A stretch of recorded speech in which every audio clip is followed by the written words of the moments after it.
You can use this today.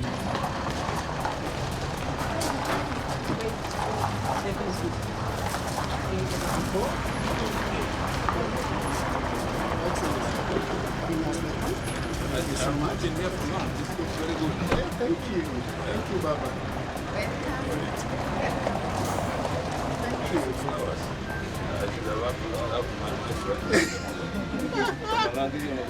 Kamangan ko sa kare.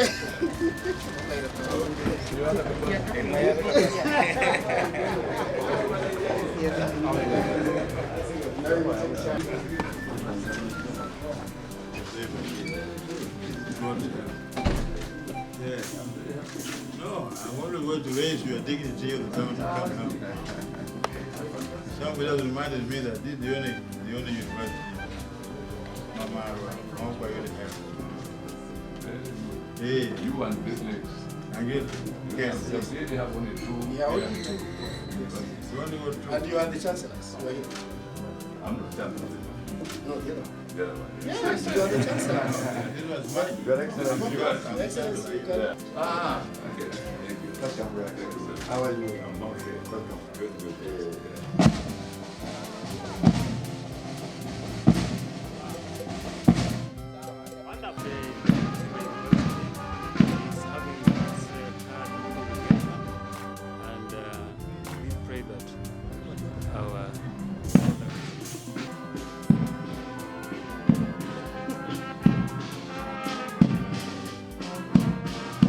Welcome, thank you.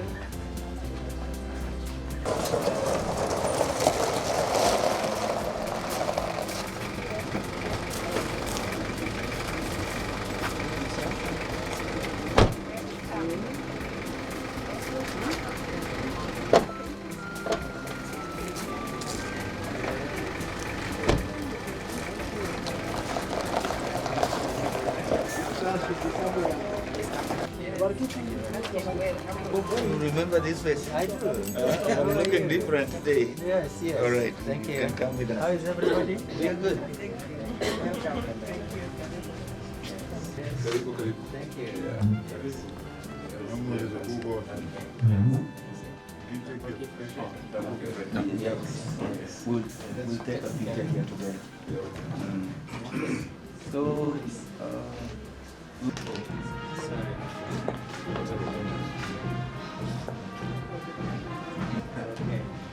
Are you front, everybody? Yeah.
alumni representative, the OSA Council, the valedictorian, members of the academic staff.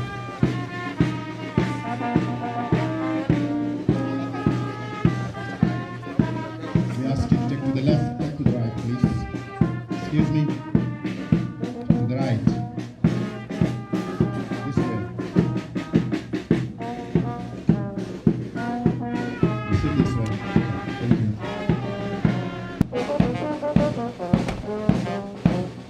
We have the representatives of our universities, members of the Uzima University Senate, the BBC's invited guests,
Thank you, the band, as they lead the graduation square. In the name of the Father, of the Son, and of the Holy Spirit. Amen. God, our loving Father, we are gathered here on these hallowed grounds of Uzima University to mark a milestone third graduation ceremony for your beloved children, the graduating class of 2023. They have come today in all humility, accompanied by their dear parents, their relatives, their friends, their sponsors, graduates, and benefactors. May you, O Heavenly Father, bless them abundantly. This auspicious day of this our graduation is a culmination of many years of hard work. Through your grace, you have bestowed upon them professionalism and following the footsteps of their lecturers and professors. Today they are indeed graduating as medical doctors, nurses, clinical officers, microbiologists, community health officers, and health records officers. May you, O Heavenly Father, bless the work of their hands as they go out to serve your people in this region, throughout the Republic of Kenya and beyond. In their service, may they build your kingdom, for all glory belongs to you. We make this prayer through our Lord Jesus Christ, your Son, who lives and reigns with you and the Holy Spirit, one God forever and ever. Amen. May the Lord bless this congregation. In the name of the Father, the Son, and the Holy Spirit. Amen. Next is Pastor Eunice Abongo of Life Church Kisumu, Abundant Life Church Kisumu. Tunaomba Baba yetu, katika jina safi la Yesu Kristo, tunakushukuru sana kwa ajili ya sherehe ya Uzima University. Bwana, tunaomba kwamba ukaweze kuibarikisha, ukaweze Bwana kubariki graduates ambao wanatoka, ukaweze Bwana kubariki wageni wote ambao wamefika kwenye hii sherehe. Baba wa mbingu, tunakuomba ukaweze kubariki hata profesa wetu, gavana wetu Anyang' Nyong'o, Bwana ukaweze kumbariki. Bariki Kisumu Bwana, bariki Kenya, katika jina la Yesu tumeomba tukiamini, amen. Elder Gordon Oyeko, SDA Conference Center, Kisumu. We are praying, precious Redeemer, we thank you because you've been good to us. In this day of preparation, we are gathered here so that we come before you with glory and honor, returning back to thee. Throughout this academic journey, you've walked with your children, and today they are seated here, and all their parents are here as witnesses that indeed you are a faithful God. We proclaim these words from the book of Jeremiah, that the plans that you had for them, the plans that has enabled them to reach this far, may come to reality into their lives. Give them hope beyond any difficulties that they may face while they are outside there. We want to pray, oh precious Redeemer, for this university, that you may continue blessing the entire management of this school. The entire graduates who are seated here, and their parents, those who will be traveling back home, those who are on their way to this graduation square, give them traveling mercies. Listen to our prayer this morning, for we pray in the holy name of Jesus Christ. Amen. Our Imam from Mamboleo Mosque. Bismillahirrahmanirrahim. Tuanza kwa jina la Mwenyezi Mungu mwingi wa rehema, mwenye kurehemu. Kwa kushukuru Mwenyezi Mungu mlezi wa ulimwengu kujalia hafla kama hii kufanyika siku ya leo. Bila shaka wastahili mlezi wa dunia kushukuriwa kwa kila neema ambayo umemjalia yule aliyefika hapa. Na tukushukuru Mwenyezi Mungu kwa wale wazazi ambao wameacha shughuli zao, gavana wetu mpendwa na bishopu wetu ambayo tukiwaangalia umri yao imekwenda kweli. Mwenyezi Mungu tutakuomba kwa nafasi zao za kila mmoja aliyehudhuria katika hafla hii ya kuwasherehekea wale graduates ambao wanafaulu siku ya leo. Mwenyezi Mungu wabariki katika kazi yao. Mwenyezi Mungu tutakuomba utie baraka kwa waanzilishi wa chuo hichi cha Uzima University. Na Mwenyezi Mungu vile vile tutakuomba kwa kila aliyechangia kwa mali yake na kwa fikra yake na kwa uwezo wake ambayo umemwezesha yaweke mambo yake yaende kwa usawa vile ambavyo umekadiria matendo ya waja wako. Mwenyezi Mungu tutakuomba ujalie nchi hii yetu ya Kenya tunayoipenda iwe ni nchi ya amani. Mwenyezi Mungu tutakuomba rais wetu mpendwa umpe busara katika kuangalia wananchi, na pia kiongozi wetu Bwana Raila, Mwenyezi Mungu umpe umri na umpe busara katika kuyaendesha mambo ya nchi yetu tunayoipenda kwa njia ya amani na upendo na kuiana katika hali inayomridhisha Mwenyezi Mungu.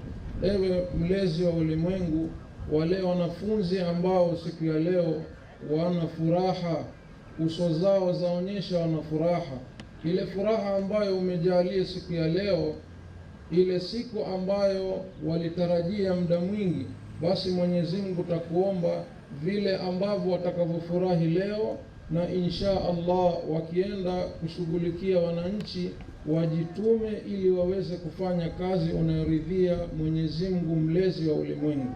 Kwa hayo maombi machache tunaamini utendaji kazi wako ewe Allah. Amin, amin, amin.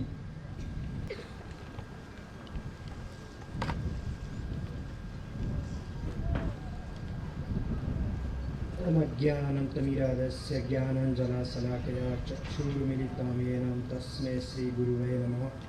श्रीचैतन्यमनोभीष्टं स्थापितं येन भूतले स्वयं रूपकदा मह्यं ददाति स्वपदान्तिकम्। ज्ञानन्तमीरादस्य ज्ञानञ्जनशलाकया चक्षुर्मिलितं येन तस्मै श्रीगुरुवे नमः। नमो विष्णुपदाय कृष्णपृष्ठाय भूतले श्रीमते भक्तिवेदांत स्वामी इति नामिने। नमस्ते सरस्वती देवी गौरवाणी प्रचारिणे निर्विशेष शून्यवादी पाशाचदेशतारिणी।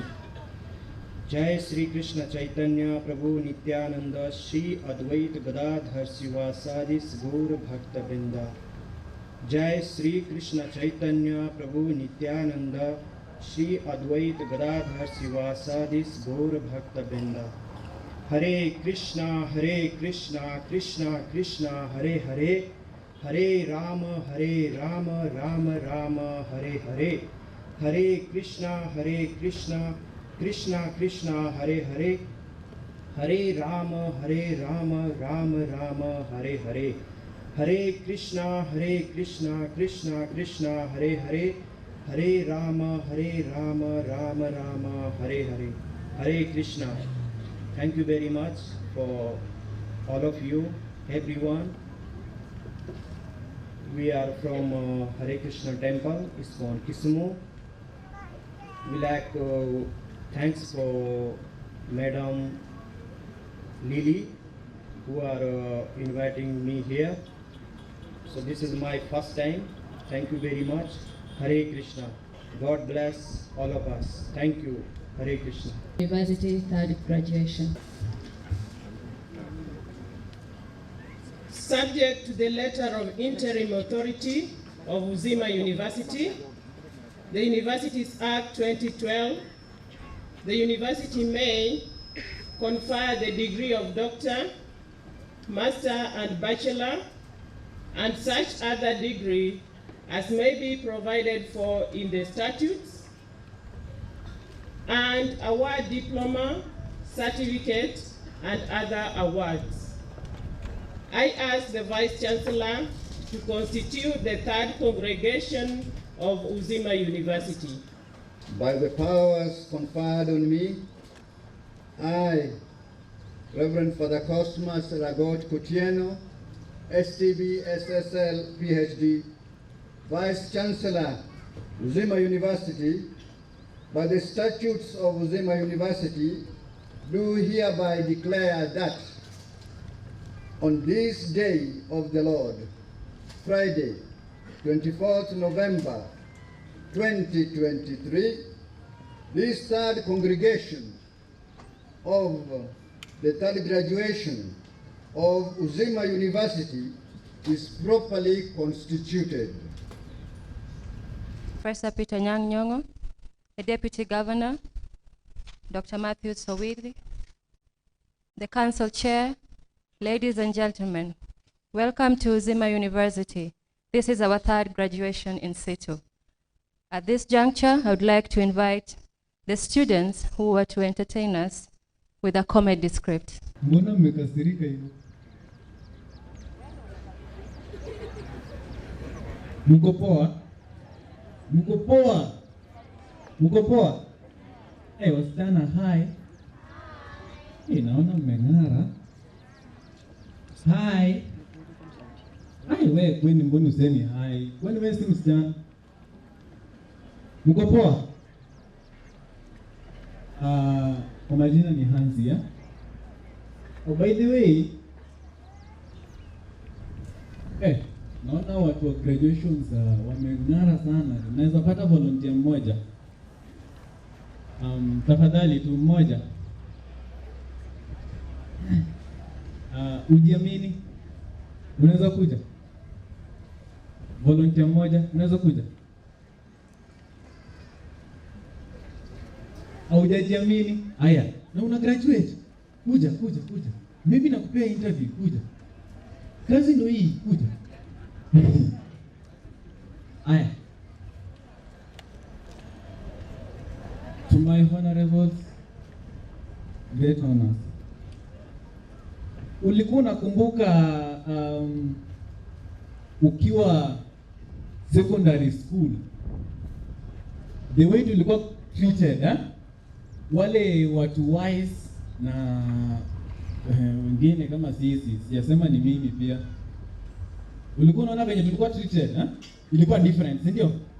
Moso tuseme mtu bright tupate alikuwa analala class, mwalimu ageuke hivi ampata analala, unashtukia mwalimu anasema wow, anasoma usiku mzima, unaona, ndio maana analala saa hizi. Actually Michael, wake up, we are almost tuko karibu kumaliza, tuko karibu kumaliza. Na sisi wenye tulikuwa danda kiasi bana, ulikuwa unalala tu kidogo, hata hujalala bado hujafikisha kichwa kwa desk hivi, unashtukia mwalimu ameruka hapa, amefika hapo mbele. Ulikuwa unapata kofi nyuma ya kichwa bwana, mpaka unaona sakafu ndio hii inakuja hivi, kumbe si sakafu, ni wewe unaanguka chini. Watu wa Mombasa tuko hapa, watu wa Mombasa tuko hapa, sema hai. Jawasikia wa Mombasa mko? Mombasa mko hapa?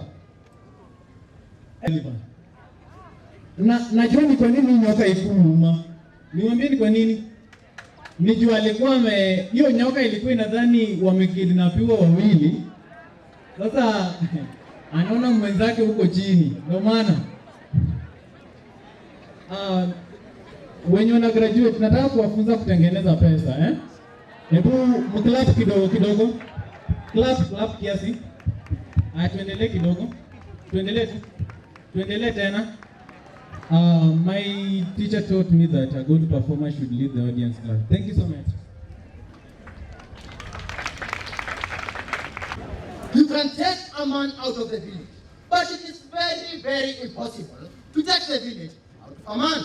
Tie 10 your seatbelts. As one daily child of narration drops another short story. I told Mr. Creation my story. Meeting in our School of Medicine. As a fresher at meeting in our School of Medicine, my parents insisted that I must concentrate in my academics and become a medical doctor. A doctor who was able to repair a broken heart in conjunction to better feelings. But to my surprise, life at Mitinidawa School of Medicine was inversely proportional to the life I used to stay back at home. For example, back at home, the breakfast table was fully set with all types of food, be it fried chicken, was there, be it fried tamaki, was also there, not forgetting my one and only one, a girl Tutu, Mpoa Wangu, not forgetting white European of Uzima was also there. Being that my appetite was always at the peak, I physically prepared for the ugali.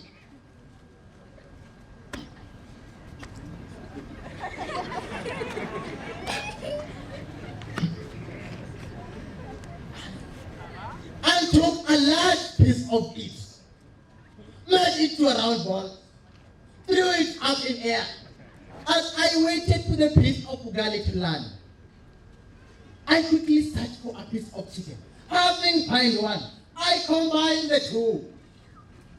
And the two went down my throat, just as the bride and the bridegroom. But at Mitinidawa School of Medicine, food was so expensive. Ladies and gentlemen, imagine 2 small pieces of chapati and complicated bean soup at 60 shillings. No, I cannot do this. I have to find my means to get the money to buy it. So, I decided to venture in business called Master Betting. Not the one you think. Master in Betting. Aviator. The business did not work well for me. So I had to go for my next alternative, 1 meal a day. I decided to start eating at the nearby hotels, known as Bebandaski. Imagine, 3 pieces of large chapati and simple high concentration soup at 60 shillings. But this meal was not good in my stomach. So I decided to ask for help from the Vice Chancellor's office. As I was walking to his office, I came by the Dean of Students. When she saw my face, my round, big emoji face, aka Chihuahua, she sympathized with me when she heard my story. Then she took me to her office. There, I was given 3 kilograms of rice, 3 kilograms of unga ya ukali, and 2 kilograms of sugar. Not forgetting, she added me 500 shillings for my upkeep. Until now, I'm remaining with only 3 years to my graduation. And my life at Mitini Dawa School of Medicine is simple and sweet. Thank you.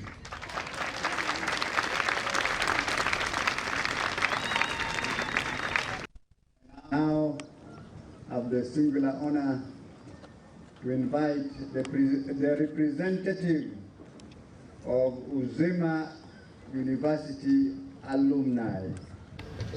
To the chief guest of today, Honorable Ezekiel Machogu. To the keynote speaker, Governor of Kisumu County, His Excellency Professor Peter Anyang', the Board of Trustees of Uzima University, the Chancellor of Uzima University, His Grace Most Reverend Zacchaeus Akoth, the University Council, the Vice Chancellor, Reverend Dr. Cosmos Ragot, the Board of Management, University Senate, faculty, staff, alumni present, parents and guardians, the graduating class of 2023, distinguished guests, ladies and gentlemen, good morning. My name is Melvin Balitsi, currently a postgraduate student at Maseno University, Master's Fellow, Center for Malaria Illumination, Mount Kenya University. I'm deeply honored and humbled to stand before you today as an alumni of this esteemed university. It's a privilege to address a group of individuals who are about to embark on a new and exciting chapter of their lives. On behalf of the entire alumni community to the graduates, I want to extend my heartfelt congratulations to you, to your well-deserved achievements, and to the faculty, parents. Thank you for your support and guidance to the graduates. I clearly remember sitting in your seats not too long ago, exactly 2 years ago, as a first graduate after our prestigious university got its own charter, first government-sponsored student, and first full-time microbiologist. I was filled with mixed reaction, excitement, hope, and perhaps a bit of anxiety about what the future held. Today I'm here to tell you that the journey you're about to start on this magnificent one, filled with opportunities, challenges, and personal growth beyond your imaginations. My time at the university was transformative. It was here that I discovered my passion, especially in the field of science, nurtured my talents. I met friends and mentors. The knowledge and skill I gained in these hallowed halls have been my guiding light in the years that have followed. I made connections with the lecturers who have not only educated me, but inspired me. I collaborated with fellow students who shared their diverse perspective and expanded my horizons. And together we became part of a community that nurtured us. Hope you have created a community from this great university to nurture you as you explore the outside world. Throughout my journey, I faced challenges and I overcame obstacles. They were late night studies, moments of self-doubt, and periods of uncertainty. However, it was precisely during this time that I learned the most about myself. I learned resilience, determination, and the value of perseverance. Your time at university has likely been no different. You have grappled with tough assignments, jungled with multiple commitments, ward rounds, field work, and dealt with moments of uncertainty. However, it was precisely during this time I learned about myself. But remember, this experience has prepared you for the challenges that lie ahead. Each challenge is an opportunity to grow, and every obstacle is a stepping stone towards your goal. Today is a day of celebrations, a day to acknowledge your hard work, dedication, and perseverance. You have achieved something remarkable, and you should be immensely proud of your accomplishments. This is your moment, and you deserve to enjoy it. As you graduate today, you are not just receiving a certificate, a diploma, or a degree. You are gaining membership to a lifelong network of alumni who are eager to support you, your journey. We have faith in your potential and your ability to make a positive impact on the world. You have the knowledge, the skills, and the passion to create change, to innovate, and to lead. I encourage you to embrace the future with an open heart and an open mind. Be bold in your aspirations, but also be humble in your approach. Remember that success is not only measured by personal achievements, but also by the positive impact you can have on the lives of others. The world today is full of challenges and opportunities. It's up to you to shape it in the ways that align with your values and aspirations. As you venture forth, I challenge you to be leaders, not only in the field of medics, but also in your communities. Strive for excellence, but do so with integrity and empathy. Use your knowledge not only for personal gain, but for the greater good. You must be the change you want to see in the world. As graduates of Uzima University, you have been given the tools to do that and be that change. Embrace the responsibility and the privilege that comes with it. As you prepare to join the new community of healthcare workers, I encourage you to be good ambassadors of this university. Carry the flag of Uzima University high as proud alumni. I would like to take this opportunity to thank Uzima University management for the good job by producing well-qualified practitioners. I was surprised to meet 45% of nurses working in different hospitals in Mount Kenya area who graduated in 2021. Some of my microbiologists are already working with KEMRI and KEMFRI, and most of the doctors and nurses are already practicing outside the country, and not forgetting those pursuing their postgraduate studies. I pray that for the coming years, Uzima University to expand and offer postgraduate students to our alumni and other Kenyans across the country.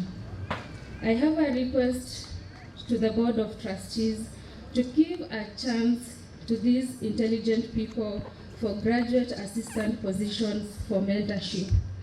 On behalf of the alumni, I wish you the best of luck in your future endeavors. Congratulations, class of 2023.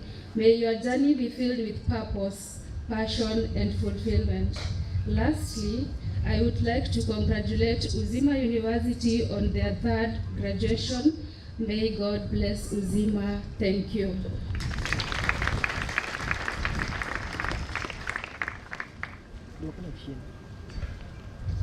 Let's give her another round of applause. She's a worthy representative of our alumni. This is Emmanuel Baraka. This is Emmanuel Baraka.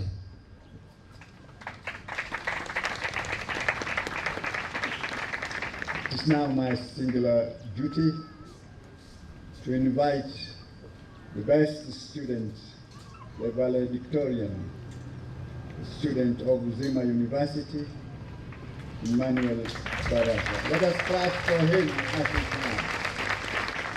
Round of applause. Last round of applause.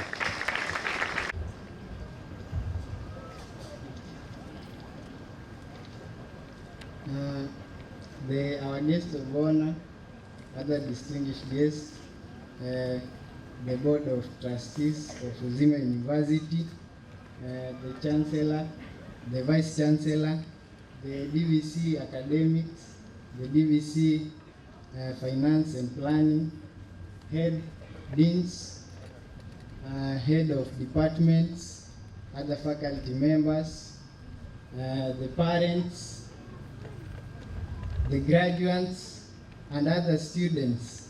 Good morning. First of all, I want to thank the Almighty God for enabling all of us to be here today. Before I continue, I would like to recognize the presence of my mother and the representative of the guardian. They can stand and wave.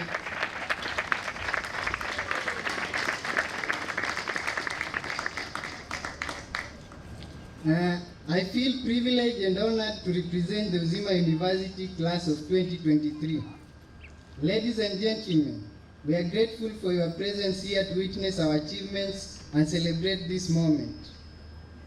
With multiple health implications, including the recent COVID-19 pandemic that has drastically altered our way of life and daily business operation worldwide, climate change is a major concern. Millions of people have been directly impacted, and our infrastructure is under extreme strain, threatening the health system and achievement of sustainable development goals aimed at transforming our world. Climate change is predicted to result in additional 250,000 deaths annually between 2030 and 2050 from heat stress, diarrhea, malaria, and malnutrition, exposing long-lasting gaps in public health and aggravating chronic inequalities. That is by the World Health Organization in the year 2021. According to the World Health Organization in 2022, by 2030, there will be 7 million global shortage of health professionals. For instance, in Kenya, according to the Ministry of Health, in 2016, there is a doctor for every 7,200 people, a clinical officer for every 21,000 people, and a nurse for every 1,600 people. According to Okoroa, in 2022, there are just 168 medical schools on the African continent, with only 24 countries and none in 11, which is insufficient to generate adequate number of health workforce. Recently, Uzima University in Kenya has gained recognition in its exceptional performance in health sciences and is focused towards adaptive resilience medical education for global market and climate change. The health systems are grappling with numerous ongoing issues, including drug shortages and financial constraints, which exacerbate the shortage of health workers. Patient complaints, stringent compliance requirements coupled with vertical accountability processes and a variety of constantly changing, occasionally unclear policy imperatives. Despite Africa's risk and service collapse, health workers are living for developed nations. WHO emphasizes that global partnership for medical education and resilience, which includes developing research and educational infrastructure, fostering resilience values like control, competence, confidence, and contribution. Medical education infrastructure adaptable to globalization include digital resources, electronic learning, simulation, and telemedicine. To handle the growing numbers of youth pursuing medical education and careers, developing countries must build and expand their medical education infrastructure. In order to accomplish control, migration, and create income, developing countries must also reach agreements with donor nations. The diversity of patients and health professionals is growing as medical schools integrate cultural competence and globalization into their curricula to address climate change concerns. Globalization is beneficial for medical education and health professionals. As parents and guardians, you should know that Uzima University is the university of choice for prospective students and that has modeled our perspective on globalization and climate change. To the continuing students, be assured that Uzima University prepares you for global markets.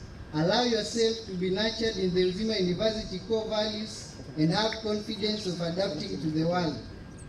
Somebody hinted to me that valedictorian speech should be inspirational. So to my fellow graduates, let us continue to draw our inspiration and mentorship from our lecturers and seniors. To refer to the previous valedictorian speech, there is no greater opportunity, responsibility that can befall us than to become health givers.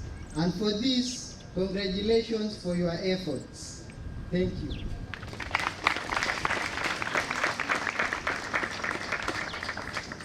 Mr. Baraka. At this juncture, I would like to acknowledge the presence of Dr. John Olwach, Director of COOPS, also Dr. Bridget Okonga, the Principal of KCA University. We'll also like to acknowledge the presence of Honorable Shakir Shabil, the MP for Kisumu East. Right now, I'd like to invite the Chair of the University Council to award the valedictorian.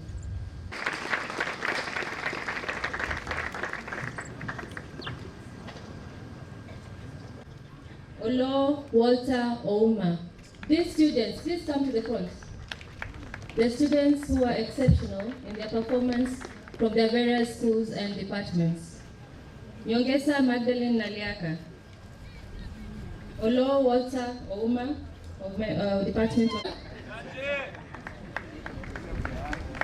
I was here. Okay.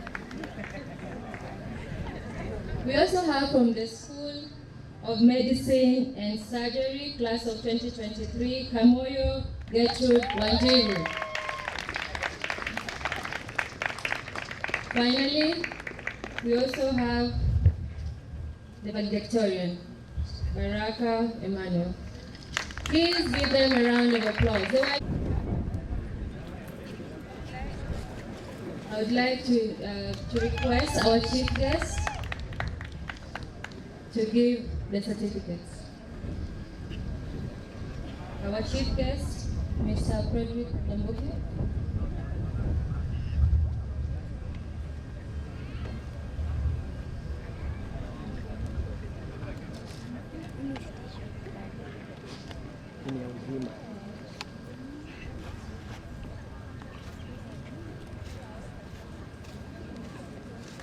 Congratulations. Give them a round of applause.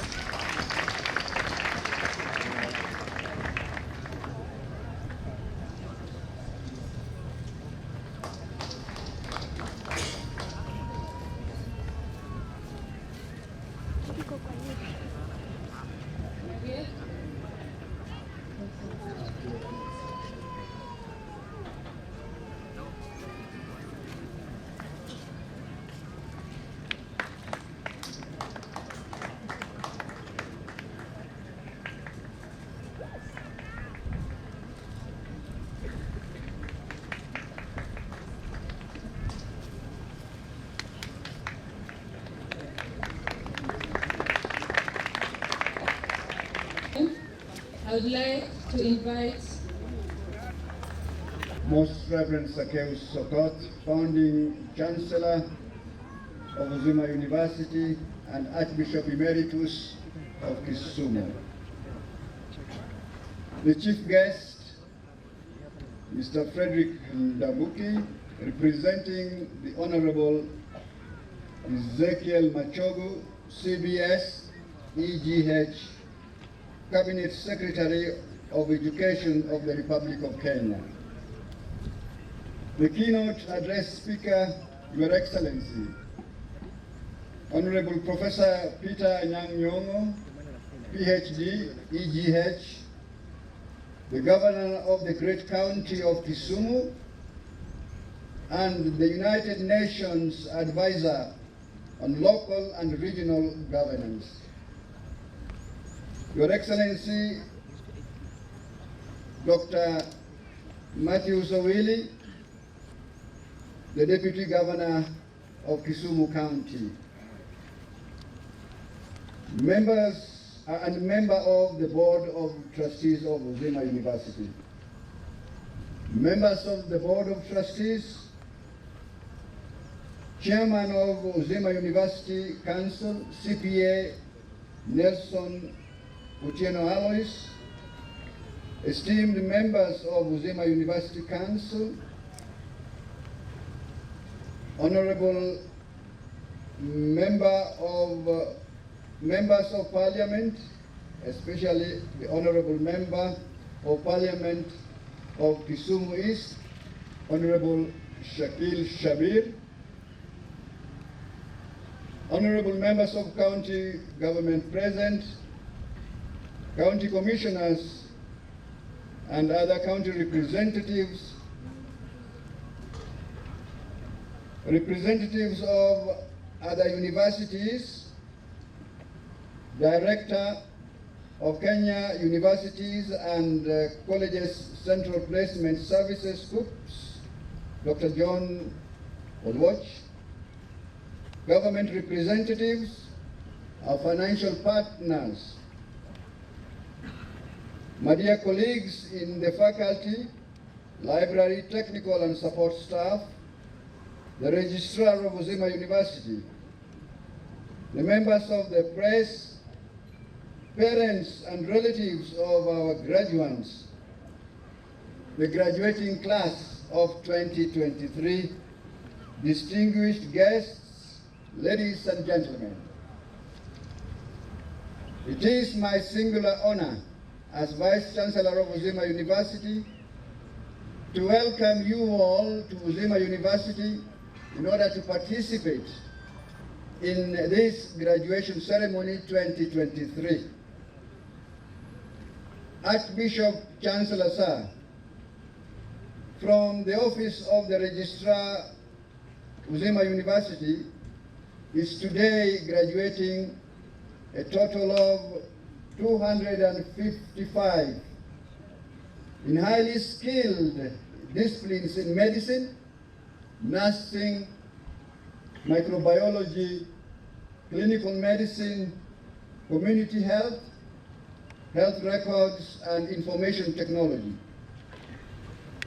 I am honored to report to this graduation ceremony 2023 that during this academic year 2023-2024, Uzima University was awarded the most outstanding university of health sciences in the continent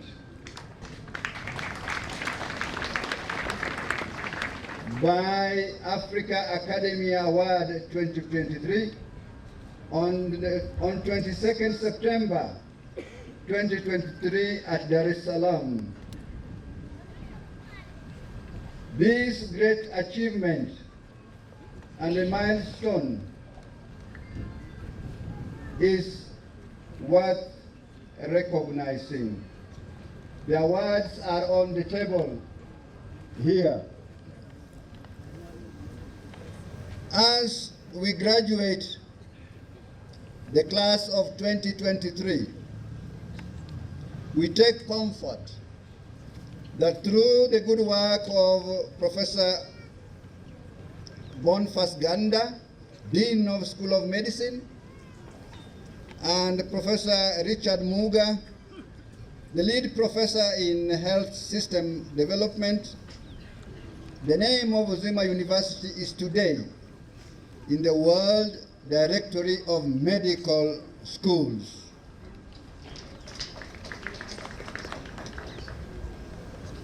Archbishop Chancellor Sir, you are aware that Uzima University has signed a memorandum of understanding with the President of Galilee International Institute of Management in Israel. The collaboration of these two institutions will make it possible for Uzima University to receive international students to come to study medicine here in Uzima next academic year. This collaboration will also make possible exchange programs between Uzima University and universities in Israel for both faculty members and students. We look forward to starting in earnest serious exchange programs from September 2025. Archbishop Chancellor Sir, as a University of Medicine, through your leadership, you engaged Lions International through our esteemed trustee member, Mr. Ramesh Mehta. Through this partnership, the Lions International is completing the state-of-the-art eye hospital next to Uzima University. It is envisaged that when this eye hospital is complete, the Lions Eye Hospital shall be a teaching and referral eye hospital, and that the 50-year students of Uzima University shall take their ophthalmology course in this eye hospital. Archbishop Chancellor Sir, this is a year of blessing for Uzima University. This academic year, 2023-2024, we are blessed with 3 new scholars. Because they are here participating in this graduation ceremony as new scholars of Uzima University, allow me to invite them before you in their doctoral gowns, so that as products of Uzima University, you may officially congratulate them. They are Dr. Kenneth Osano, PhD in medical biochemistry.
Dr.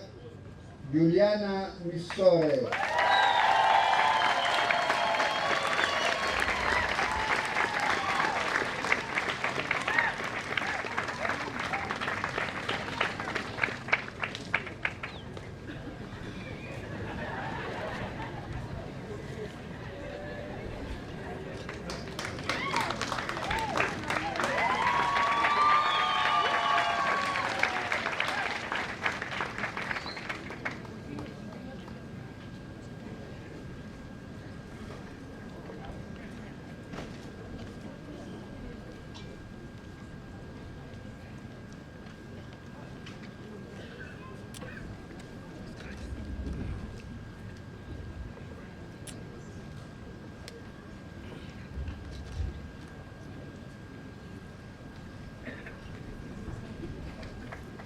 Dr.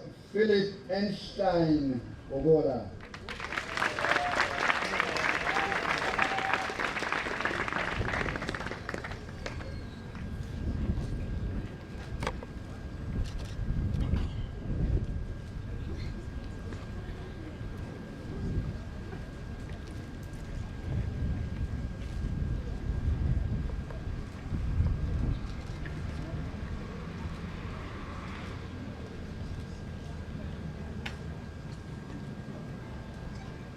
PhD in medical biochemistry.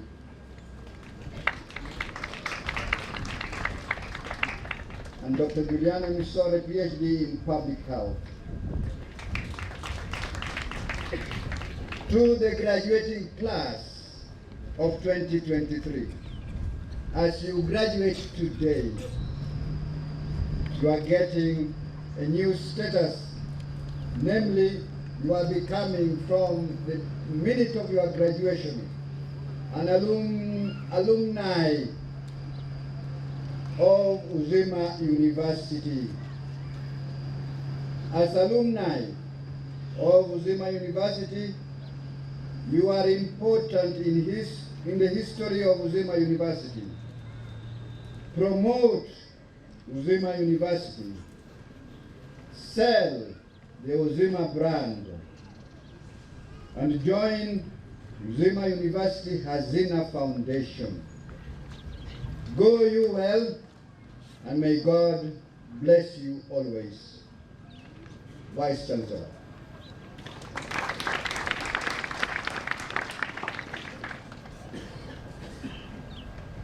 Chair Council, the University Council. It is now my humble duty to invite the Chair of Uzima University Council, CPA Nelson Utieno Alois. Welcome.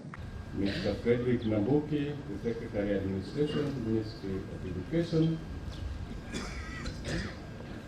our guest speaker and Governor of Kisumu, His Excellency Professor Nyang'o, accompanied by His Excellency Dr. Owili, who is also our trustee.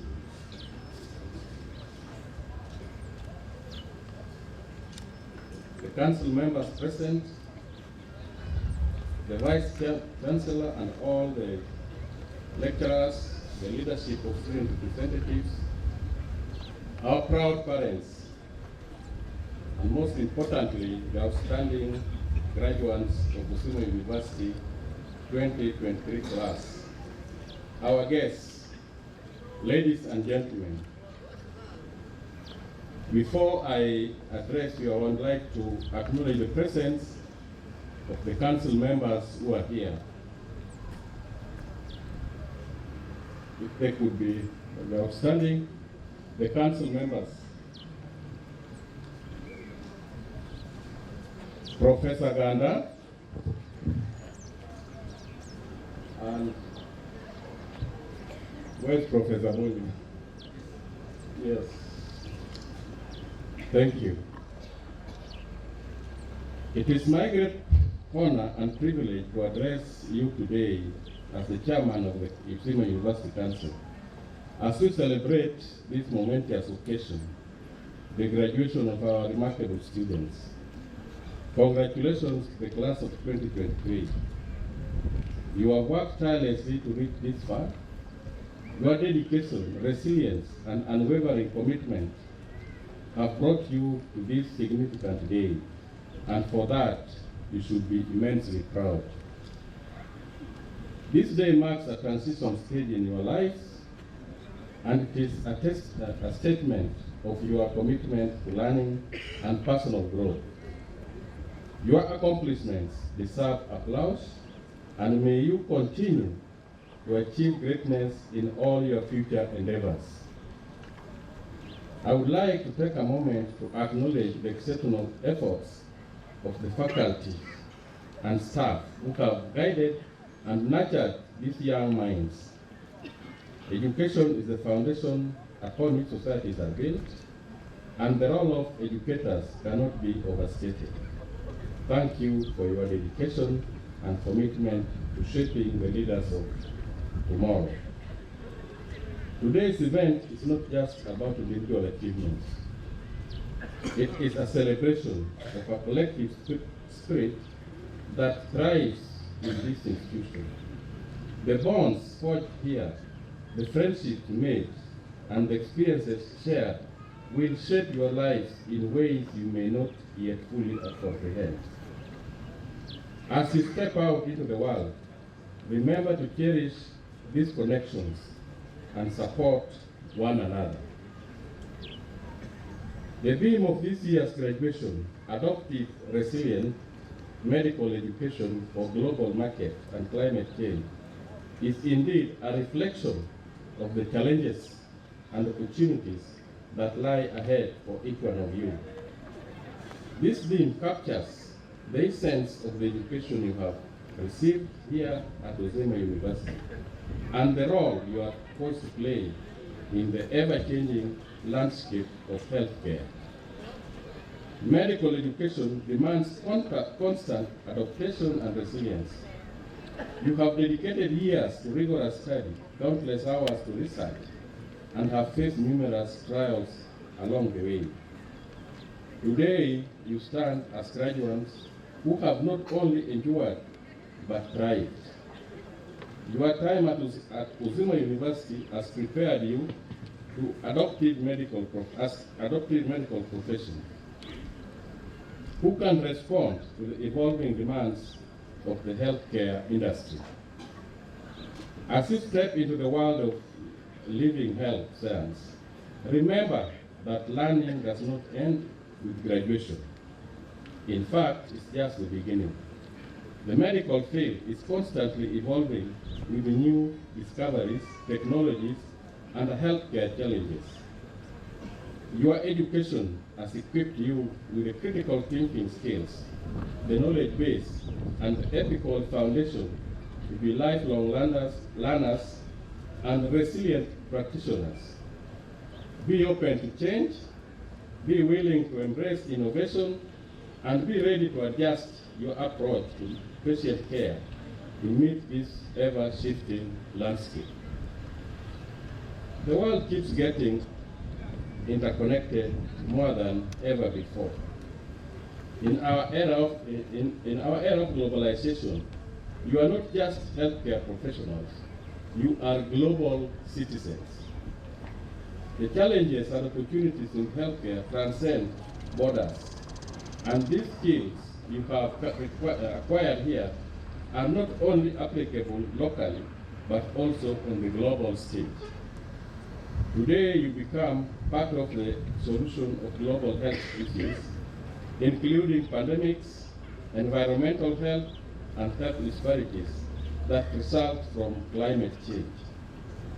Climate change is a pressing issue that affects every aspect of our lives, including healthcare. As healthcare professionals, you must recognize the interconnectedness of human health and the environment. The effects of climate change on public health are vast, from the spread of infectious diseases to extreme weather events. Your education at Uzima University has provided you with a foundation to address these challenges through research, policy development, and patient care that takes climate-related health risks into account. Your roles and responsibilities are, first, advocacy for change.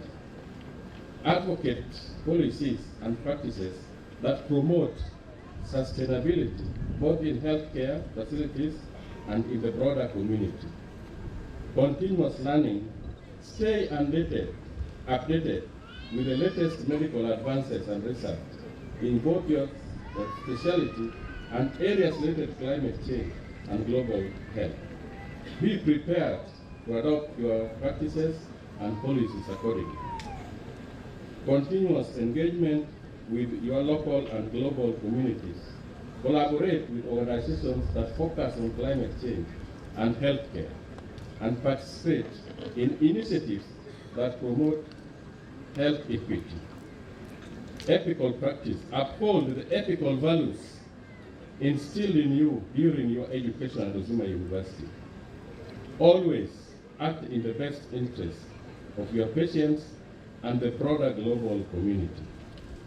In conclusion, I once more congratulate the graduates. You have demonstrated your ability to adapt, your resilience, and your commitment to the pursuit of knowledge and excellence. The world needs compassionate, adaptable, and resilient healthcare professionals like you. Make a difference in our life and in your profession. You have been given the power to influence the positive health of individuals, but let the values of your guiding spirit embrace integrity. And finally, cherish and nurture the relationships you have built during your time at Uzima University. The bonds you have formed with your peers and professors are invaluable. They are your support system and your network. Maintain these connections, for they will be a source of strength and inspiration in the years to come. And do not forget, join your Uzima alumni. Thank you and congratulations.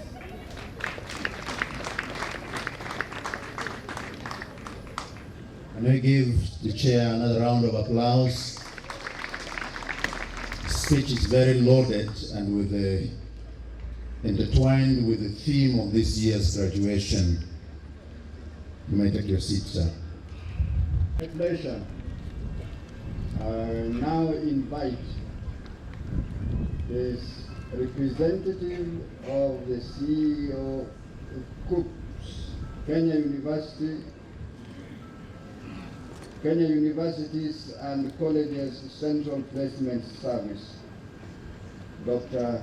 John Olwot.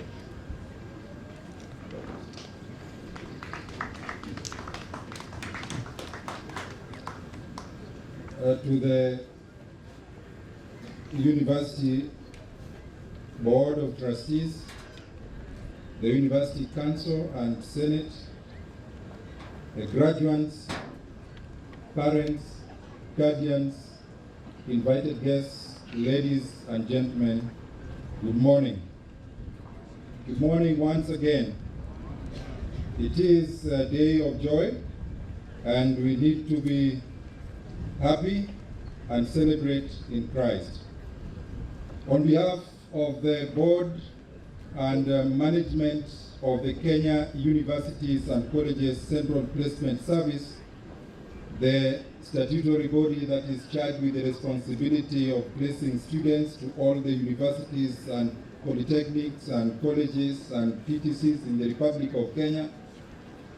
And on behalf of the CEO of that body, Dr. Agnes Masi Wahome, I bring to you, dear friends and graduates, hearty and warm congratulations on your graduation today from Uzima University in your various faculties and programs.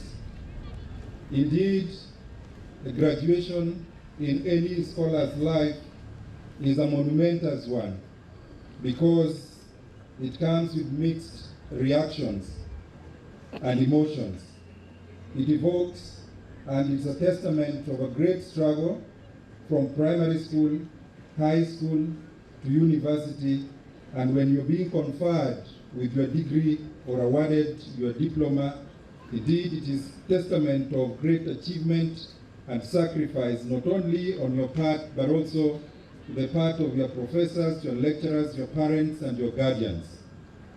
And so, as you move out, having earned, as the Chancellor will confer upon you the powers to read and to do all that appertains to your respective degrees, we wish to encourage you and we wish to tell you to be ready for the expectations that humanity vests upon your shoulders in the years to come. This country needs you and your expertise and skills, and with the training and the attitude and skills that you have acquired in this great institution, we believe that you are more than ready, more than willing, able and prepared to go and serve humanity in any part of the country, but most especially your motherland. And so with those few remarks, Mr. Vice Chancellor, I thank you for inviting us, and we wish each and every one of us journey mercies as they go back. Thank you, and may God bless you.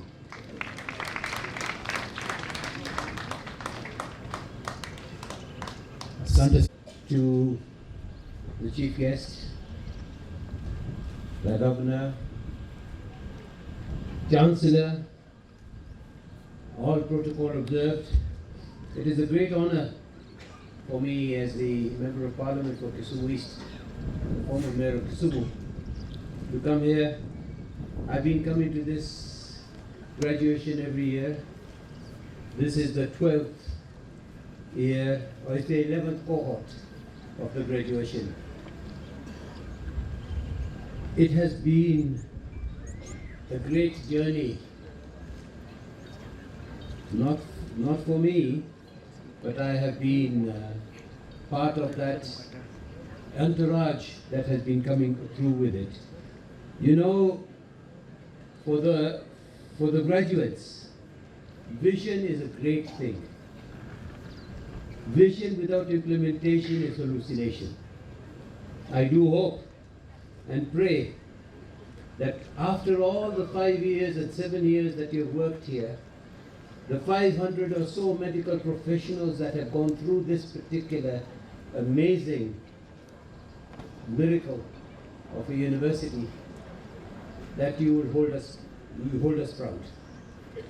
Why do I say this? I want to go back a little bit. In the year 2000, when we were approaching the president, that Kisumu, not 2000, yes 2000, we were approaching the president that we wanted Kisumu to be a city status. I say, Governor, you remember that. The president told me there is no university here, and we were struggling. I remember His Grace, and I've known His Grace for nearly 35 to 40 years. The vision that His Grace has had and has implemented takes my breath away.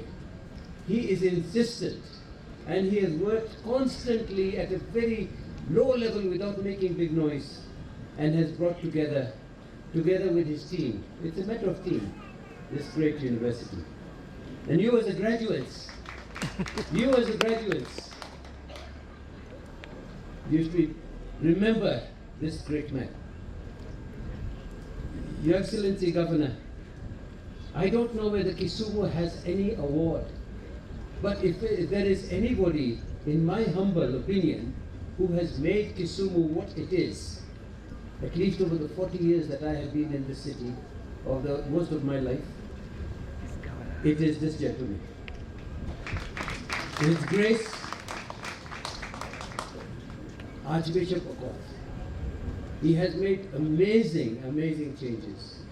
And these changes are the ones that we are now benefiting from, and you are benefiting from. Where would I have thought in my life of life. I was born in 1953, and that's a long time away. What was Kisumu then? What is Kisumu now? And I think the governor and the leaders of Kisumu must remember and give due credence to those people who have been the building blocks of Kisumu. And I take this opportunity of recommending that to the governor and the leadership that His Grace, the Archbishop of Oz, be recognized as one of the builders of Kisumu. As you said, the Lions Hospital is coming here. It didn't come just like that. It has come as a result of many, many approaches. And why would it come next to this university? Archbishop, I know what you have done and how you worked. And the Lions Eye Hospital, which is coming over here, is going to make Kisumu a different center for medical care. We're going to have one of the best eye hospitals. We already have one of the universities. We have over 500 graduates. We have doctors going all over Kenya. Some of them are abroad. Remember, medical officers, clinical officers, nurses. I can't in my life remember how we could have even been where we are now had it not been that we have our university. This is our university. So remember, graduates, when you're going abroad, when you're going to speak, when you're going out to the community, remember you owe this community. You owe Kisumu. This is what you have got from Kisumu as your grit, and you must not let us down. And I pray to you that the medical professionals are the key and the foundation stone of the health and the welfare of any nation. And as Kisumu, you are going to be the foundation and the key, and we hope, pray that you will keep your pledge under the Hippocratic oath. You will remember apathy.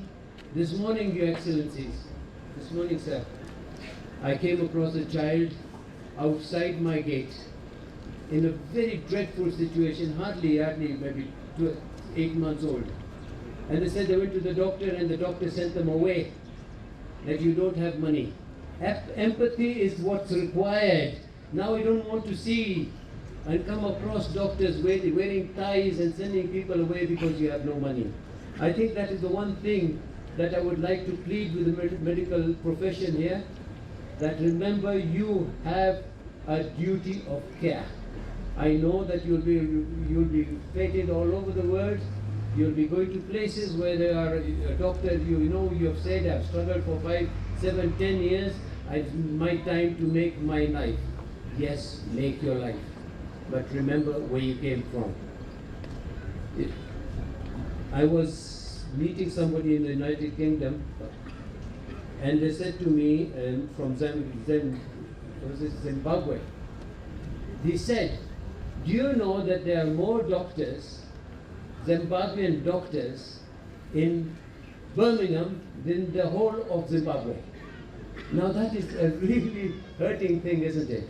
So I think what we need to do, us as the leadership must remember our hierarchy of needs and the fact that medical profession, caregivers, all across from the beginning to the end, are one of the pillars. We must take care of them and they must take care of us.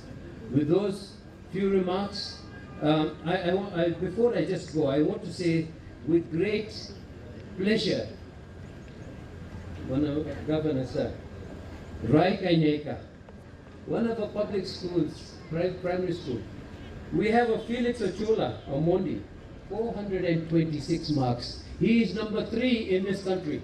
Number 3 or number 4 in this country.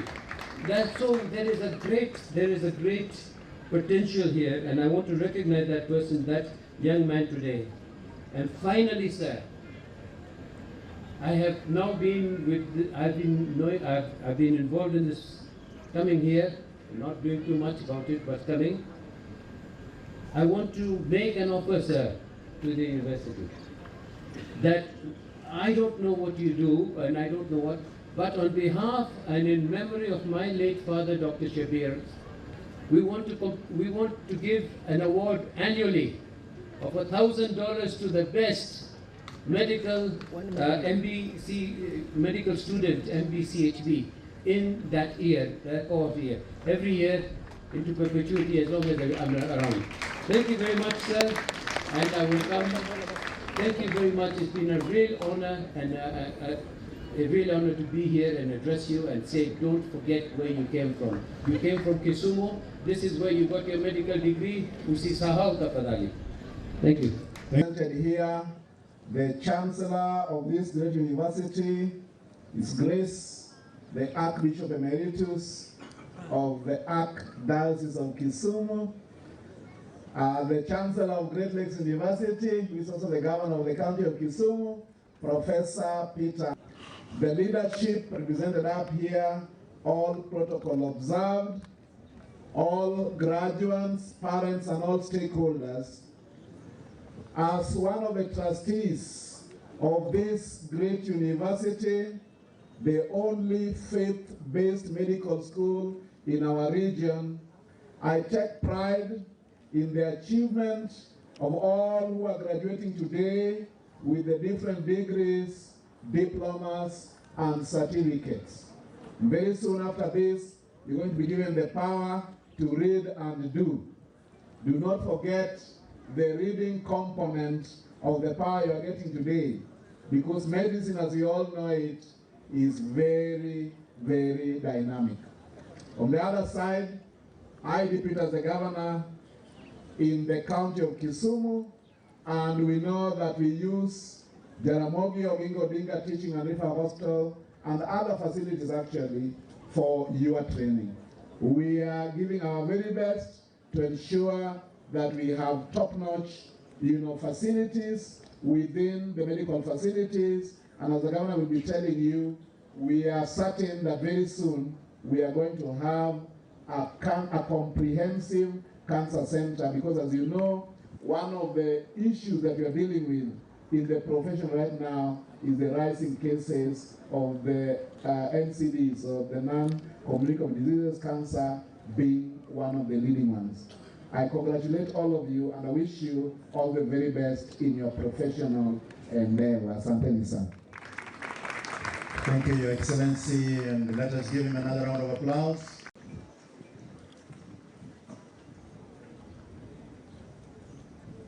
It's now my single honor to invite our keynote speaker to address the congregation, Your Excellency Professor Peter Anyang' Nyong'o, and the United Nations advisor. It is your turn to address this congregation. Sir. Let us be upstanding, all of us, as the chief guest speaker comes to the podium. Let's all stand. Thank you very much. Please sit down. Thank you very much. Please sit down.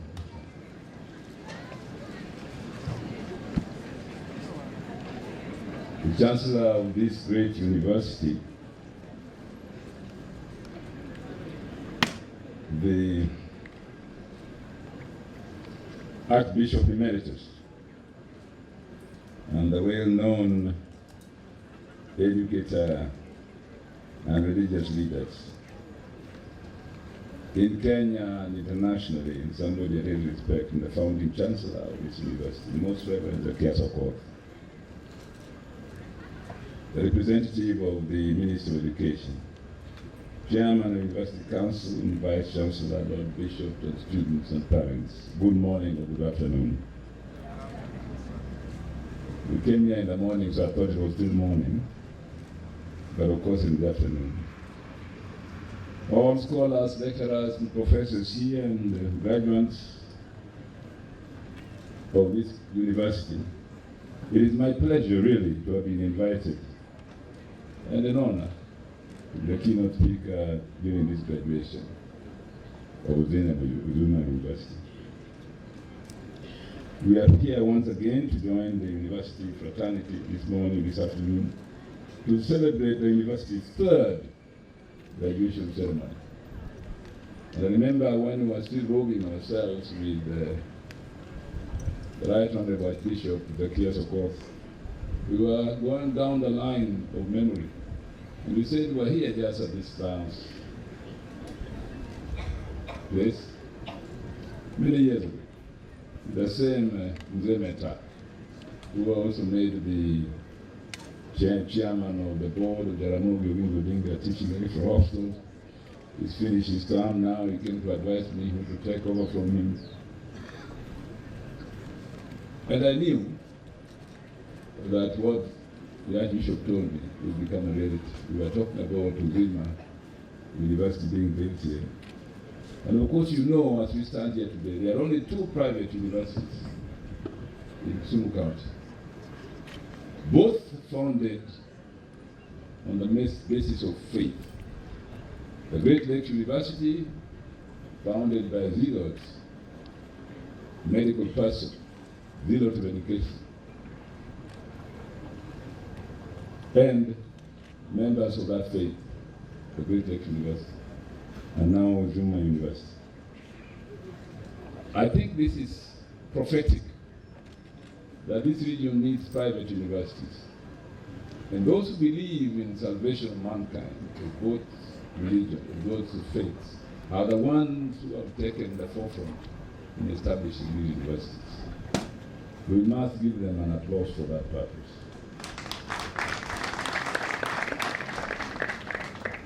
Those visiting Kisumu for the first time will be surprised if they are only here 10 years ago what has happened. The Great Lakes are here. And I take pride as I come here that I'm also the Chancellor of Great Lakes University. This gives me a common identity with the Archbishop.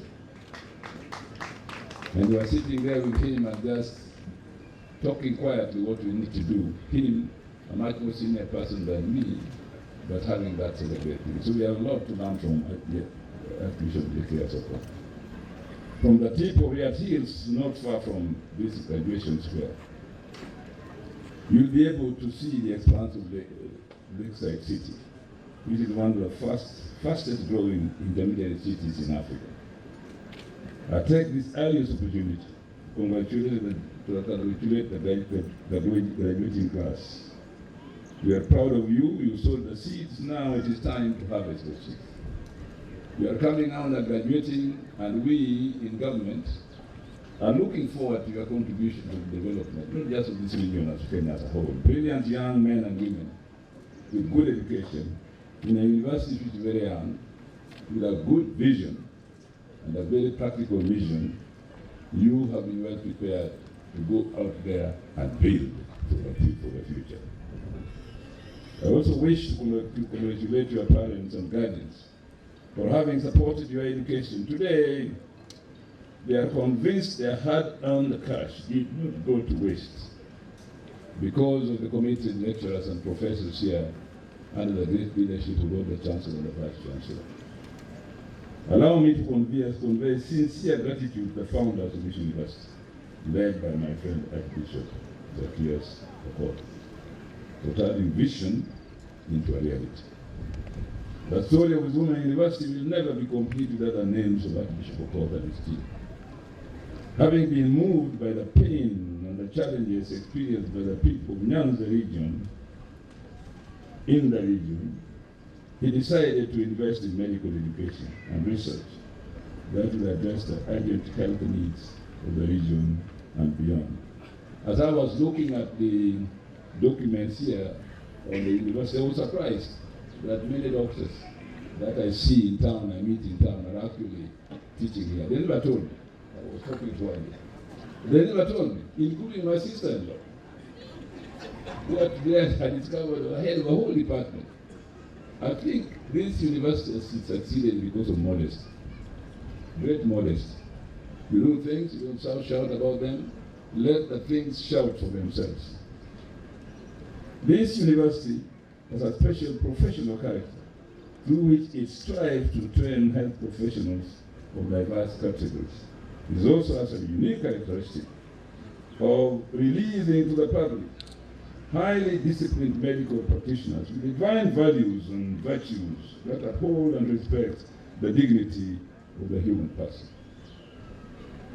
When I went to Makerere University many years ago, I found that the school motto written at the university or university principal administration center, there's a big sign there written Pro Futuro Edificamus. Pro Futuro Edificamus, which I think all these students know what it means. They do. It means we build for the future. And when I look at the theme of this university, it summarizes that vision. We are building for the future. From small beginnings, but with big ambitions, based on a vision that is reality. I'm happy to note that the university focuses on the acquisition of scientific information through medical education and research, as a vital nexus through which information, formation, reformation, and transformation of healthcare service will be accomplished. When Uzima University opened its doors to the public, we had doubting Thomases who never believed this institution would see the light of day. Today, we have a fully fledged university. It demonstrates the determination of a committed team, and that is the essence of struggle. Determination of a committed team is the essence of struggle. Uzima University has, in its few years of existence, demonstrated the potential to be the center of excellence in training and research by producing competent graduates who have been able to take the lead and transform various sectors of our economy around and outside the city. The demonstration of that competence of the graduates was demonstrated when I had a speech of valedictorian. After he had spoken, I called him and asked him, how old are you? And he told me he was 23. And I was very impressed. I was wondering that at 23, you can deliver such a professional speech. It convinced me that you people are doing a good job in this university. As a county government, we are proud of Uzima University, and we will continue to collaborate in matters of mutual interest. I just came from India recently, visiting and talking to a very leading hospital in India. We were discussing both collaborating in the area of cancer and blood-related diseases, but also in medical education. And I'm sure I'm going to connect them with Uzima University too,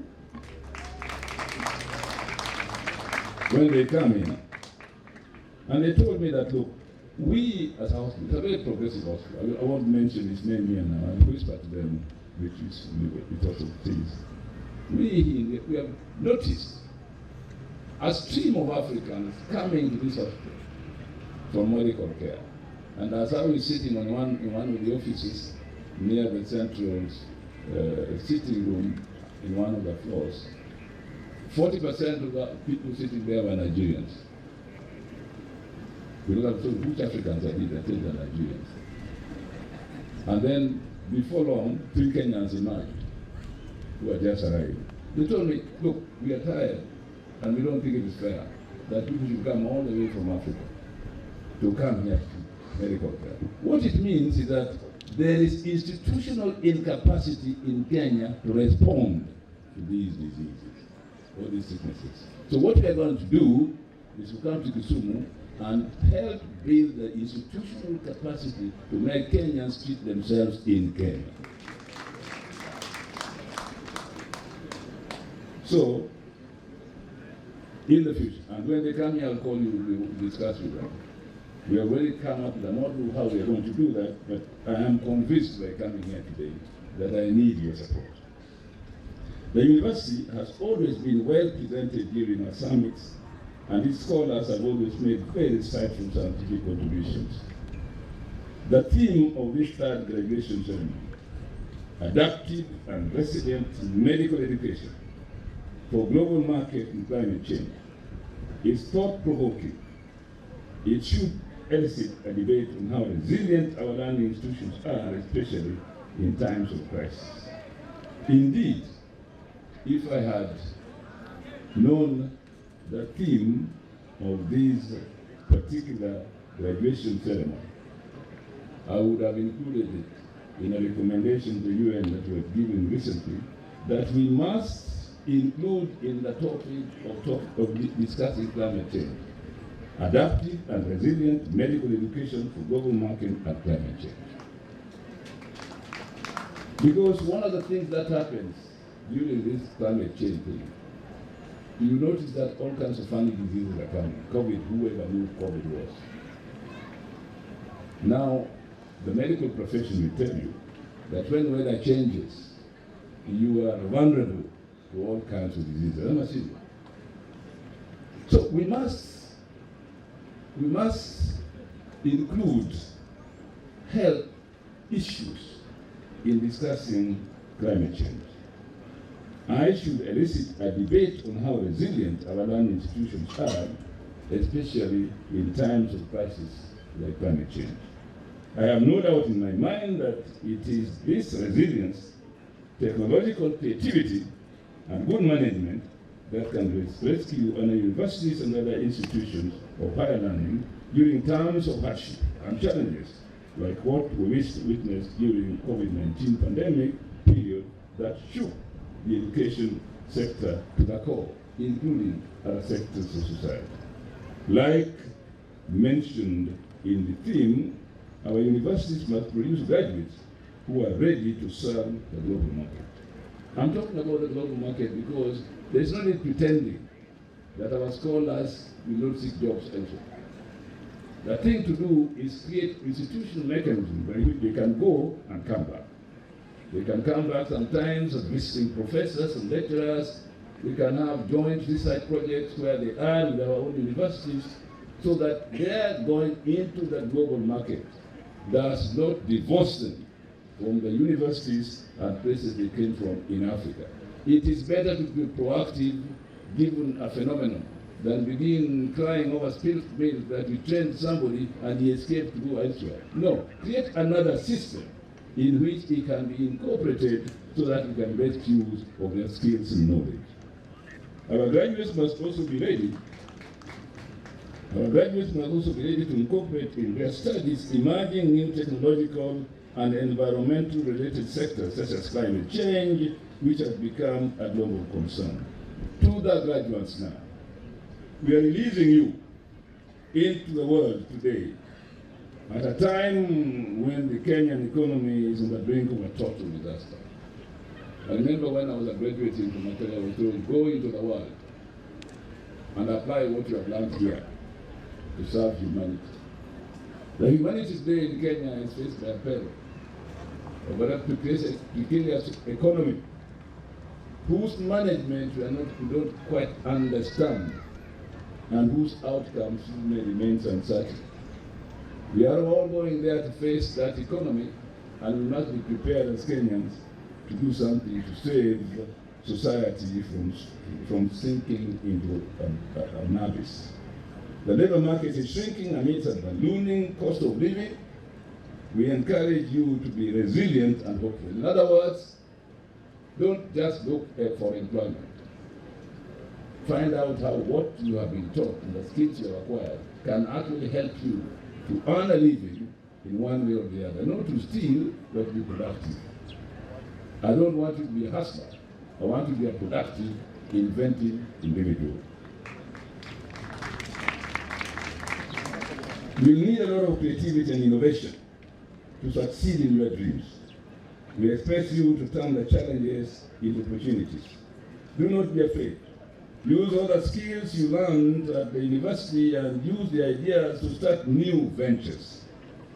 We all know the financial woes facing private universities ever since the government introduced the new higher education funding model that favors public universities.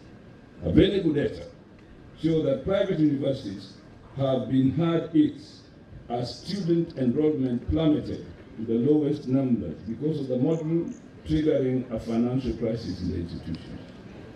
I wish to appeal to the CS of Education to direct detailed research on the impact of the model on private universities and prescribe intervention measures to rescue these private institutions. The new funding model has also confused students and parents, as some of them are yet to know how to apply for the funds. To tackle this problem, there is a need for a vigorous public campaign to help disseminate information to students on the new funding model. Ladies and gentlemen, although primary, secondary, and university education are not devolved, the county government has made a massive contribution in laying the foundation for education. All of you graduating today have reached this level because you attended some early child education center that gave you the foundation. I myself was disappointed when in the new constitution, the only function we had in the education center were the early child education centers, the early childhood education. Because this is indeed the foundation of education. My mother tells me that when they were young, and young girls could not go to school easily, they were taken to early child education center, which later became a primary school, and record have it that the girls who went to that school were the first one from Seme to go to Nia Girls School, which was a renowned Anglican school then for higher education. So early child education centers are very important in grounding students, future students in learning. We have been laying some emphasis on early childhood education because a society that has strong early childhood education is like a house built on quicksand. In the last financial year, 2020-2021, our pre-primary program focused on delivering our mandate through access to free, equality, and safe ECD education in pre-primary and TVET institutions.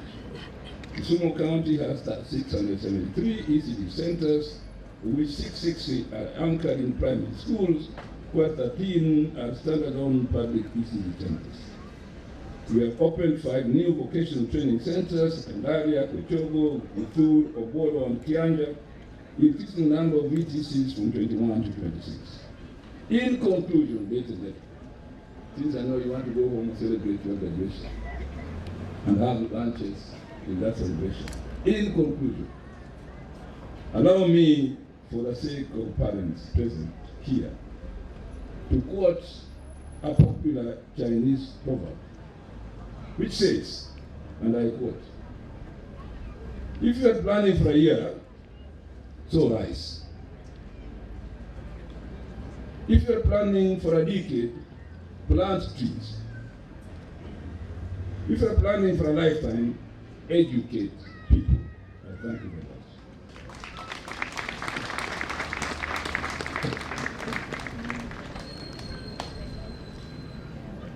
We invite the chief guest, Mr. Frederick Ndambuki, Secretary, Administration, Ministry of Education, State Department for University Education and Research, representing the CS Education in the Republic of Kenya. Chief guest, sir. Let us be upstanding, all of us. Let us be upstanding as he comes to address the congregation.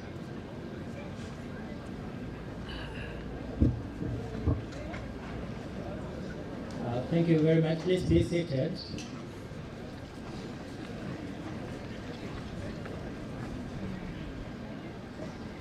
I take this opportunity on behalf of the Minister of Education,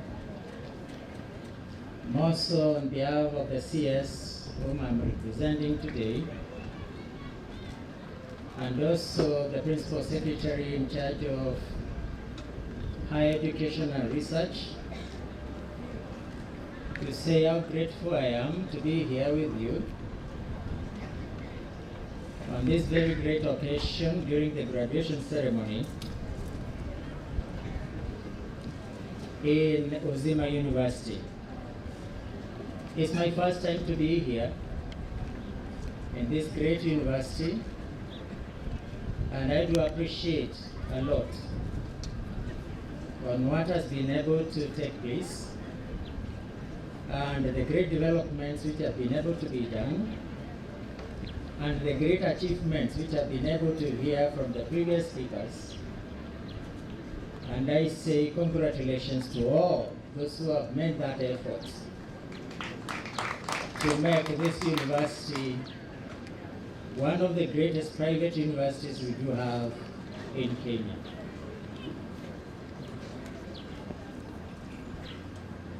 I want to take you through the speech by the Minister or the Cabinet Secretary in charge of education in Kenya, the Honorable Ezekiel Machogu, CBS, during the third graduation ceremony of Uzima University held at University grounds on the 24th November 2023. To the founding Chancellor, the Most Reverend Zacchaeus Okoth of Uzima University, and also Archbishop Emeritus of Kisumu, to our keynote speaker,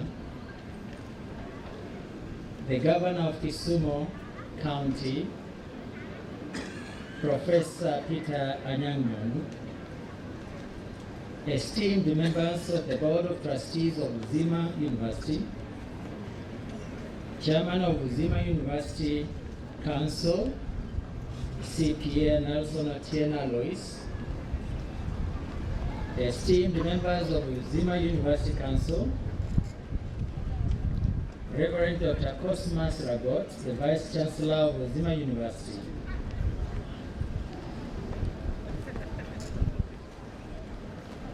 Your Excellency Dr. Matthew Sowili, the Deputy Governor of County of Kisumu, Your Excellencies Governors from the Lake Region Economic Bloc who are present, the Honorable Members of Parliament present, and more so the local Member of Parliament for this constituency, the Honorable Shadir, the Honorable Members of the County Assembly present, representatives of both national government and county government present, Vice Chancellors, all their representatives who have been invited into our event today, faculty and staff, parents, friends and relatives of our graduates, the graduating class of 2023, the distinguished guests, ladies and gentlemen, good afternoon. I bring you greetings from the CS in charge of education in Kenya, the Honorable Ezekiel Machogu, and equally the PS in charge of higher education and research, Dr. Beatrice Inyangala. I feel greatly honored to be among you today to share this great moment of the third graduation with the graduating class of 2023 here on Uzima University grounds. This ceremony is truly the culmination of years of hard work by the graduates in their respective disciplines of health sciences. We are gathered here to celebrate our graduates on this special occasion in their lives. This significant achievement could not have been possible without the unwavering support and encouragement from all of us, including parents, guardians, the management of the university, the lecturers, and even the local community and the leadership, whom I believe they are taking pride in today's occasion. This graduation ceremony is clear evidence of that hard work and commitment of the lecturers and the staff of this great university. I therefore take this opportunity to appreciate each one of you for the role you have played to have this day being a success. I am confident that this graduating class of 2023 is poised to create a positive impact in the lives of the people they are going to serve in Kenya and beyond. To the Archbishop, Chancellor, as the founding Chancellor of Uzima University, we in the Ministry of Education and in government, we congratulate you for having had the vision to establish a medical school in this region in answer to God's call. I am informed that Uzima University does not only have students from this region, but from all the 47 counties of Kenya. And this is the face of Kenya I'm addressing today in Uzima. Congratulations, Chancellor. I have also learned that Uzima University only offers courses in health sciences and medical related courses at degree, diploma, and certificate levels. I really commend the university for creating a niche in the health and medical sciences. This is what we are urging our universities and other institutions of higher learning to do. We are encouraging all our universities to at least not to be involved in all the programs and specialize in none. Specialization creates a niche in any of our programs which we are doing or we are running in our universities. And this leads to production of quality graduates who are ready to be able to serve in various capacities both within Kenya and even beyond Kenya. Because what we want is to be able to have quality education in our universities, which is going to be able to take us or even to take our graduates beyond Kenya into the East African region, into Africa, and even beyond.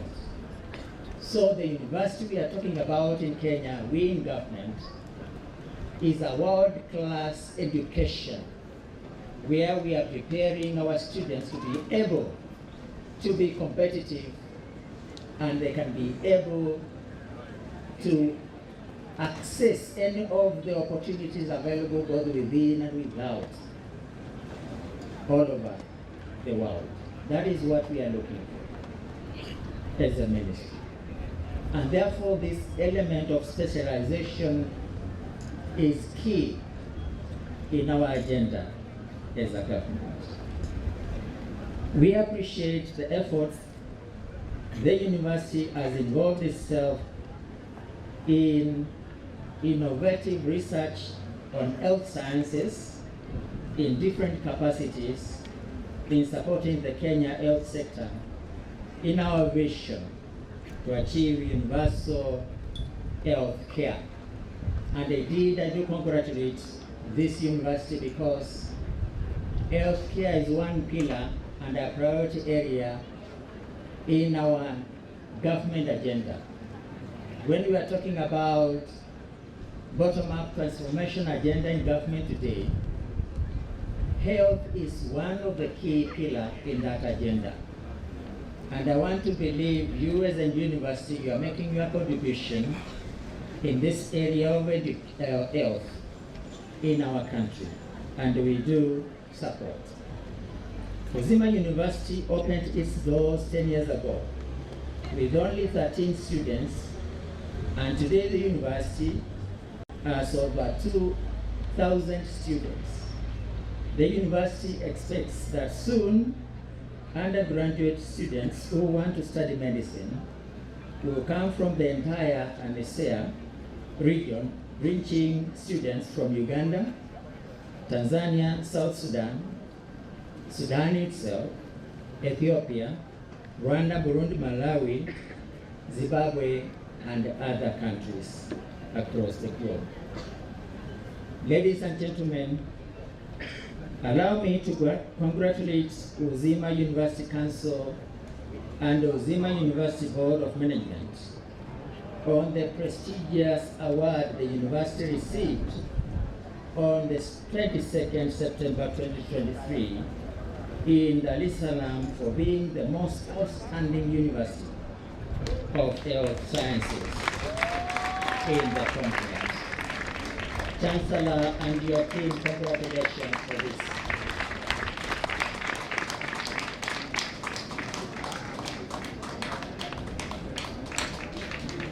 We are proud as a government, we are proud as a ministry, and we want to be associated more with Uzima University of Kisumu. Ladies and gentlemen, Uzima University, like other universities in the country, finds itself in the midst of substantial reforms in the education sector.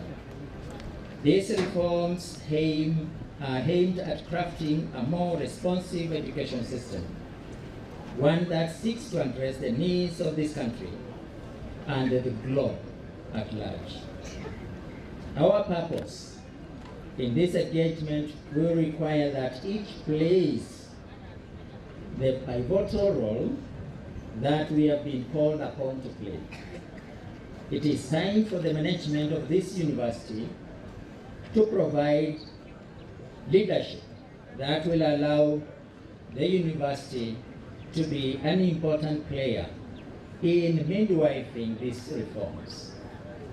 The university is expected to benefit from the new funding model since all COOPs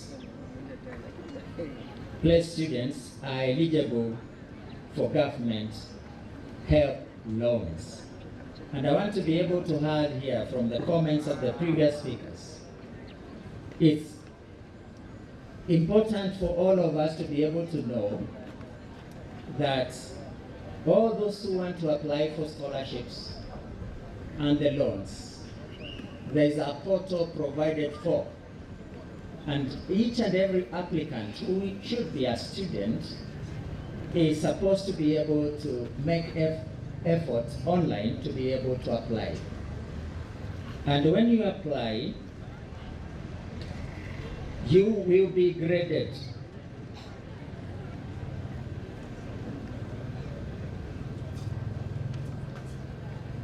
In various categories. As I was seated here, I was given a flyer here which is talking about the new funding model and the categories thereof. And I want to begin by saying first and foremost that all the data each and every student is going to be able to fill in that portal is the one which is going to be used to categorize automatically on all the categories we are talking about here. And it is easy for all the students to be able to do that. I want also to be able to say, when I look at this flyer, it's talking about the vulnerable, extremely needy, and the less needy students. May I say, which is very important here, that after careful consultation with stakeholders and more so with vice chancellors of various universities, we have been able to come up with the same grading but giving different names, if I may say. We shall no longer be able to talk about vulnerable, extremely needy, and less needy. And this has been due to special reasons which I may not be able to say right away here. But way forward, we shall be talking about bands, B-A-N-D-S, bands, of the same categories as given here. And I want to be able to say that in band 1, and this is very important for all of us, we will be able to give scholarships at 70%. We will be able to give loans in the same banding, 25%. And the household will be able to give 5%. To the students, we'll be able to give you upkeep amounting to 60,000 Kenya shillings. The second band will be given loans and scholarships as follows in these percentages. For scholarships, this band of students will be able to get 60%. And for loans, in this band, second band, they will be able to get 30%. And the household will be able to contribute 10%. And this band, for the upkeep of the students, they will be able to get Kenya shillings, 55,000 shillings. The third band will be able to get scholarships and loans as follows. Scholarships for this band of students, they'll be able to get 50%. The loan on this band, they'll be able to get 30%. And the household will be able to contribute 20%. For the students' upkeep in the third band, they'll be able to get Kenya shillings 50,000. The fourth band will be able to get loans and scholarships as follows. Scholarship, you are getting 40%. Loans, you are getting 30%. Households will be contributing that percent. The student upkeep in this band, the fourth, is Kenya shillings, 45,000 shillings. The last band, which is more than the flyer was able to indicate, which indicates 4, we have added 1. And this band 5, the scholarship and loans will be given as follows. Scholarship, the students in this band, they will be able to get 30%. Loans, they will be able to get 30% equally. And the household is going to be able to contribute 40%. The upkeep for this category of students shall be Kenya shillings 40%. I want to agree with the key speaker, the Honorable Professor Kitanyang'o, that the ministry is committed to be able to sensitize all Kenyans, to be able to understand on how to apply and what is required for all of the stakeholders, as I've been able to list down here. So that is continuing, and I'm sure with the time we will be able to have every Kenyan get a good understanding on what is required in the new funding model. I also want to mention that there has been some delay in the disbursement of this funding, and I want to be able to say last week we have been able to begin the release of funds to the students and to the universities. And before long, all the monies shall be released. We are also trying to see how best we can be able to deal with issues of pending bills for our universities. I know the VC and your team, we had a meeting in our office on pending bills in this university, and we are in agreement that we have to do everything possible to be able to look for money to be able to clear on some of the pending bills so that the universities can be able to stabilize and move forward in offering the best in terms of education.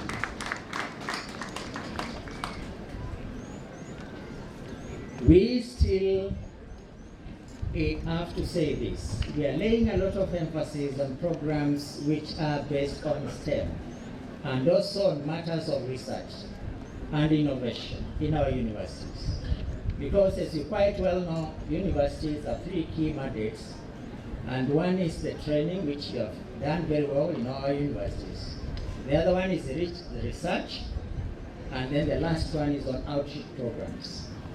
We want to be able to say that we as a government, we have been able to establish that research, science and technology will continue playing a very key role in our agenda of growth and development in our country. And we want to be able to partner with our universities and even the external partners to be able to really develop very strong units in our universities who are going to be able to carry out on matters of research and innovation, because we want to be able to deal with all the challenges we are facing and even those which are going to be emerging in future.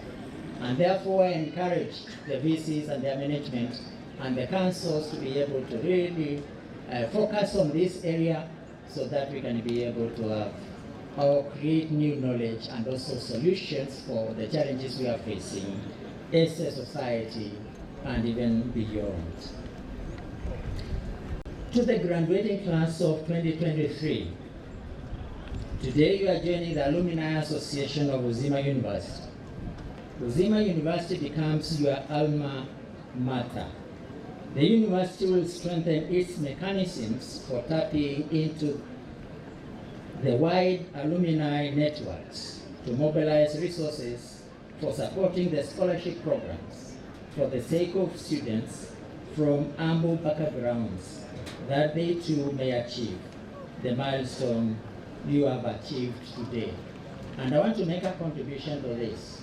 Apart from the new funding model, we as the ministry, we administer scholarships from friendly nations who give us those scholarships, and they are for all Kenyans.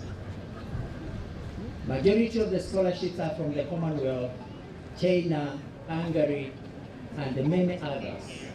And all what you need to do if you are interested for any undergraduate program, master's, and even PhD, you need to log into our portal and even our website as a ministry.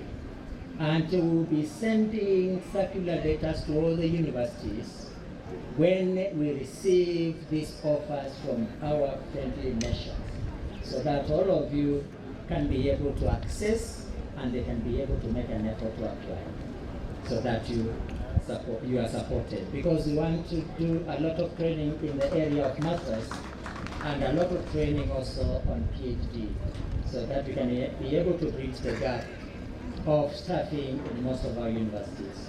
So that scholarship program is there. Kindly be on the lookout. When we receive them, we'll be able to send to all our universities for them to access. The fact that you are here graduating is evidence that you have remained committed to purpose. The purpose that brought you here so you could acquire knowledge, skills, and attitudes that have made you better citizens, not just in Kenya, but to the entire globe as well. It remains to be seen whether you live to this purpose and contribute to solving the many challenges that face humanity. Your journey that started some years ago culminates in this sacred academic undertaking. We all stand today to witness this great success.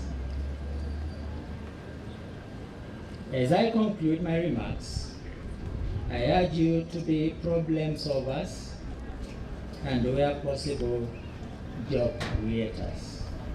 You must brace yourself up to be the one to provide the answers to the questions that continue to press our country and indeed the world you'll find yourself in. I want to wish you all the very best, all the graduates, and every one of us. And as I was saying in another graduation ceremony, I also want to wish you the very best in the upcoming festive seasons, Christmas, and the coming Happy New Year of 2023. I wish you well and God bless you. Thank you, guest of honor. Thank you once again. Another round of applause. Thank you. Before you take your seat, sir, allow me to invite the Chancellor to present you a gift from Uzima family and from the graduates of today.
Let's clap and show appreciation for the sacrifice, the travel, the kind words of counsel that he has shared with us.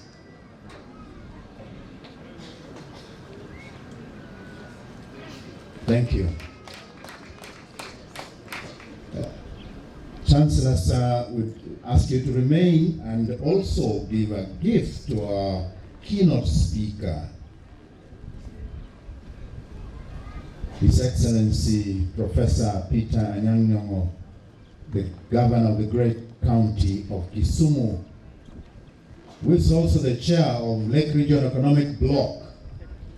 He chairs all he's a governor of governors of 14 counties.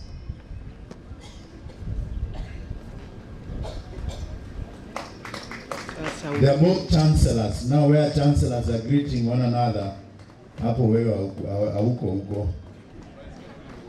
The rest can only watch. Thank you so much.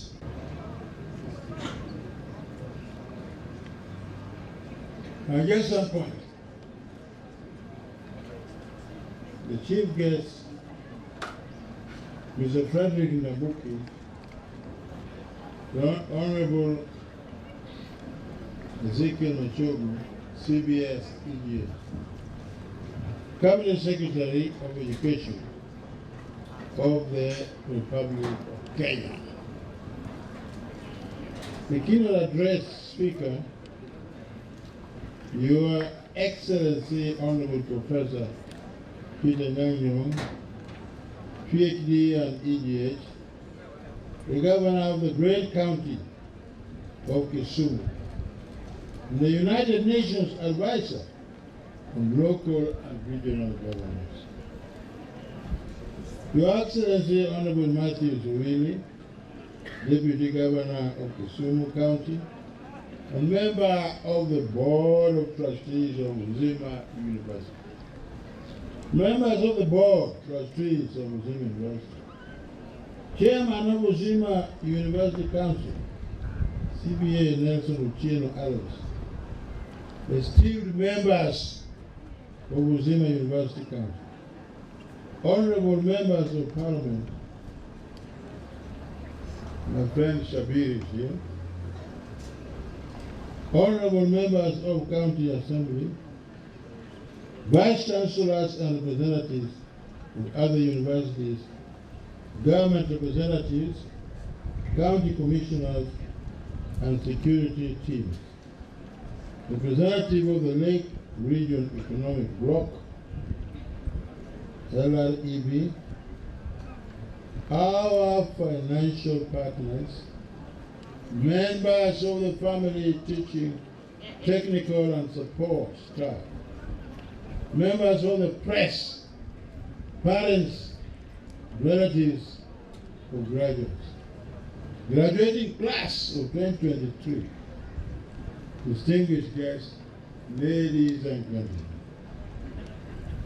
In my capacity, the founding chancellor of Uzima University, I welcome you all to share with me the joy of celebrating this graduation of 2023. It is indeed a great moment to be here at Uzima University. Marks our third graduation in situ. Latin, that means on site. I wish to inform this congregation that the land on which Uzima University is built was given to me by the head of state, Daniel Torotich Arap Moi. It was because of this gift that today we have Uzima University. 2 days ago, through the office of the Chancellor, we heard the desperate cry of one Kenyan student from the county of Turkana who has been home for 2 years for lack of fees. Uzima University admitted Escon Calvin, whose plight was aired by Citizen TV a few days ago. Escon Calvin has been admitted in Uzima University to study Bachelor of Medicine, Bachelor of Surgery, MBC-8B, a 6-year course. We want to wish him well. I only thought it was a good idea since he came from Uganda, just to stand where he is there and you see the young boy was 2 years in actually just staying in Manhattan. Escon, are you around? Escon?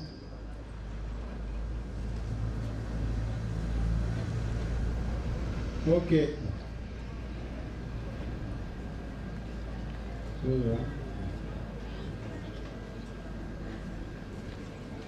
So this graduation ceremony, we have come to witness today a culmination of years hard work by all these graduates in their respective disciplines.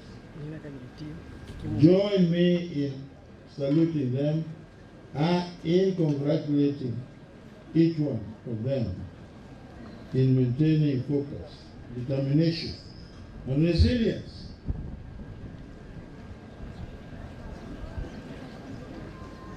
To state just one small point on Escon Calvin. The 2 years he stayed at home in Manhattan and was getting psychological even disturbed made me ask citizens to bring him and a guardian here, and they were here. I saw them a day ago. So he's going to join us. That is what led me and my founding members of the trustees to come up with this members category of Uzima as in our foundation. these flights we have got, because we have many students who have, a few are passed here. Many did not get to do what they are passed because they had no fees. And so this Calvin Escobar, to my surprise, should be here. You know, is a sign that we need to help the poorest of the poor, the needy of the neediest, and if they are called vulnerable or whatever title, give them. So that not everybody will be able to get the normal government assistance as required. So that's why we came up with this. And I still say we need this category. It is a category what I would call endowment fund. A category of a sadaka that carries on yearly. A category of, you know, people like alumni giving something small every year to help the needy of the neediest, the poorest of the poorest. And I want to demonstrate to you that this concept, I saw it in 3-4 counties in America, where you've got a copper member, whether you give us the rule or tongulo, whatever you call it, we shall take it, we don't despise it. Whether you come in the area of silver, then become also a bronze medal, we shall also become to give us 25 and the back. Whether it is 25,000 or that, you are a silver member. Whether you are a gold 50 and above, that's what. Then there's platinum 100 and above, and can be perpetual member 200 and above. But it's not fixed on that. What you give every year, what becomes your gift to the poorest of the poor, you are giving to God. I just want that widow's mite that was shown to us, that even God said he contributed more than those who put more because they are extra. I want the poorest of the poor to contribute to this fund, to take care of the poorest of the poor that nobody has thought about to call to the university. And they deserve it. So that is why I came up. This is one point. And that to me is the reality. And I witnessed a point in the US, a very important university there, that showed there MZ, who was more 80 plus, came with a big American car. What about $25,000 to $30,000? Big American executive, everything was in it to one. What did MZ do? He brought it that day. He said, when I was a young kid, I learned here, I learned here. My children went through it. My grandchildren have been through it. So what he did, he brought that big car. And when I saw people with my own eyes on a day like this, what we would call an alarm. If you say you have found a $500 car, you pay. You want to pay $1,000, you pay. $2,000, you pay. Any amount you say you want to pay, you pay. And they went on, till I saw in my eyes, they reached about $25,000. And at the end of the day, the guy who should have taken the big car and drive home said, no, my wife and I, we don't own another car. My children don't go their car. So the money we have collected now, is about $30,000 in the year. That also the man said, I don't need that money. I give it to the university. That is what I want to grow in Africa now. That's what I want to grow. We do it. Not for the child from my country. Not for a Luna's child, Kisne's child, Luya's child, Kikuyu child, not the child. No. For the Kenyan child, that is more important. That is God's child. Where he comes from is not. Whether he's Somali, whether it's what, whether he's Christian or what, it doesn't matter. We have been praying here all denominations. Why? Because we take everything. Every year we have 3 doctors from the Indian community graduating here. They are now working. Some in Kenya and above. And I must say that what you had here, our nursing school is full. The next is full. The other one is full until next year. So what about those nurses? They are needed where? In America we have application, in England we have application, Germany we have application, Australia application. They want nurses. My joy is that they will find a job. But my fear, I'm going to tell you now, they will go there. What they are paid. Like I've got a sister in America and even friends there. When they were students, if you cut the hedge of a compound or grass, you are paid $15, $10, $20. When they gather that in the year, in a month, is a bit of money. That's how they are surviving as students. Now, if that money would be sent back here now, a dollar is 150 or 100 something plus. Even $200 is money if you send it back home. But my fear is that brain drain of Kenya is gone. That activity you would have done here in Kenya is gone. When they attract the children there and pay for their school fees, that will be gone. They will never come back. Some of them made me feel. So I just want to impress upon you, that is what I had in mind. Let us have the helpers. I was born in Luo, okay, but I'm from my caste. But I began the girls' school at Baga. Baga girls, we should report. I bought land, family, I settled somewhere else, put a school there. My dear, school of girls there, born, CI County. CI County has benefited from what I've done. For another girls that upstairs, Sega girls, that is me. They are not my people, they are not my cash people. I have not a cashiness in my heart. I have the people of God in my heart. That's what it is. Even Kisumu County has not benefited as more put in that county. You know. And even here, Barkorua girls, St. Barnabas, where they are getting from.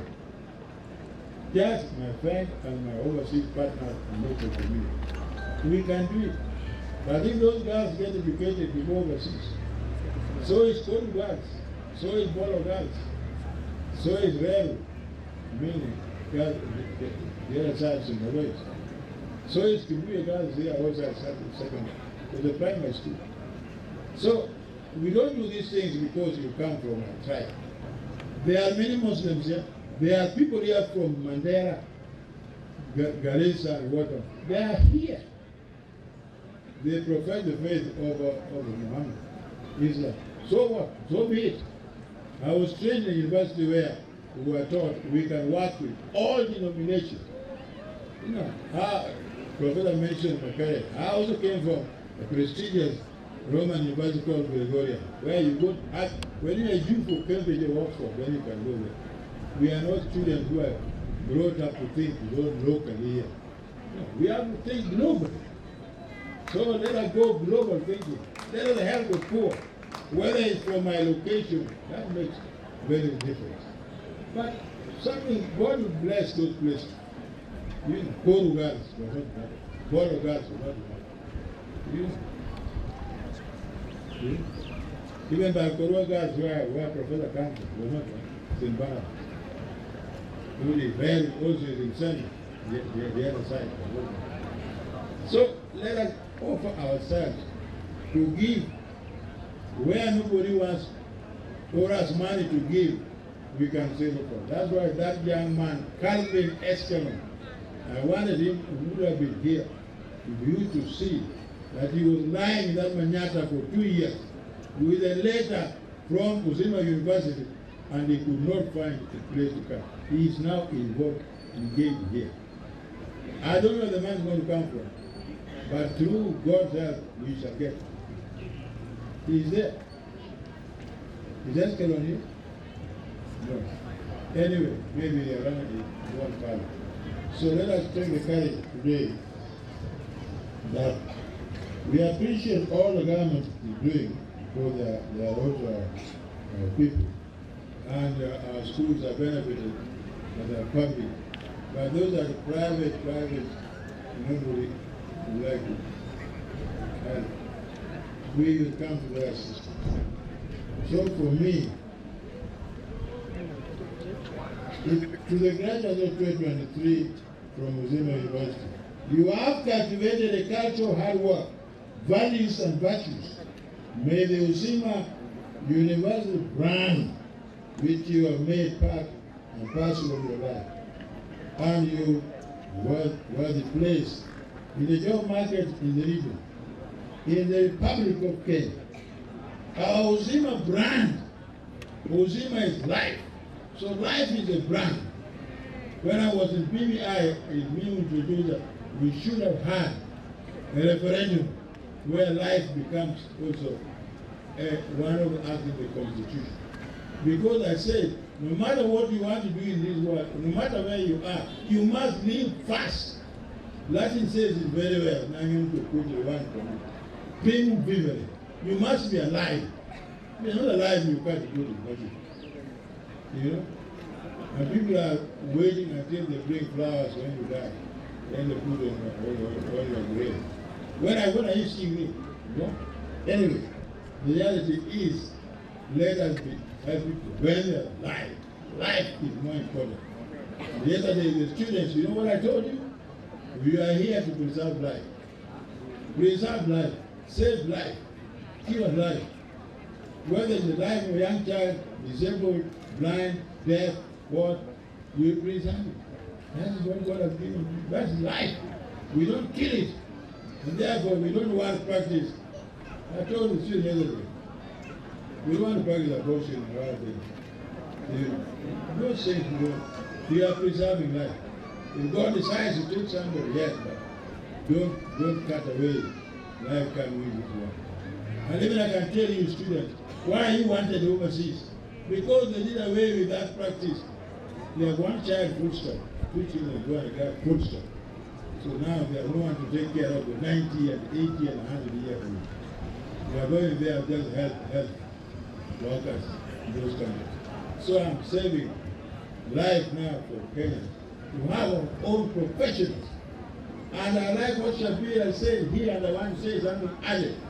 Every county that is having that county hospital, you know, that should be a hospital. A county is about 100 or 200,000 people. With an MP, that's the county hospital. That should be a full-fledged hospital with doctors and nurses and theaters and this. And even this cancer we're talking about, it's not special to some tribes. Everybody can get it.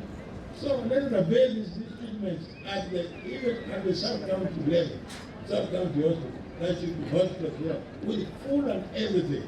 Where can they get the doctors if they are not trained in Uzima? Where can they get the doctors if they cannot get jobs? Even jobs that we are complaining about, by the way. Why are we poor? They blame certain regions like here, Western, all we are poor. But what is the reason? I mean, let's be honest sometimes. We used to have a farm in Moroni Sugar. Moroni Sugar is closed. Agrochemical is closed. The other one there is also closed. And also here, Kisumu Cotton was closed here. Miwani was closed. Sony Sugar there has been closed. So where can the guy get a job, you know, to weed, to dig, to drive a tractor and what, cut cane and take to the... That's where the man is coming from. We have no means to earn 10 cents. So let us face the reality. If we can get it from somehow, let us do it ourselves. That is my message to you today.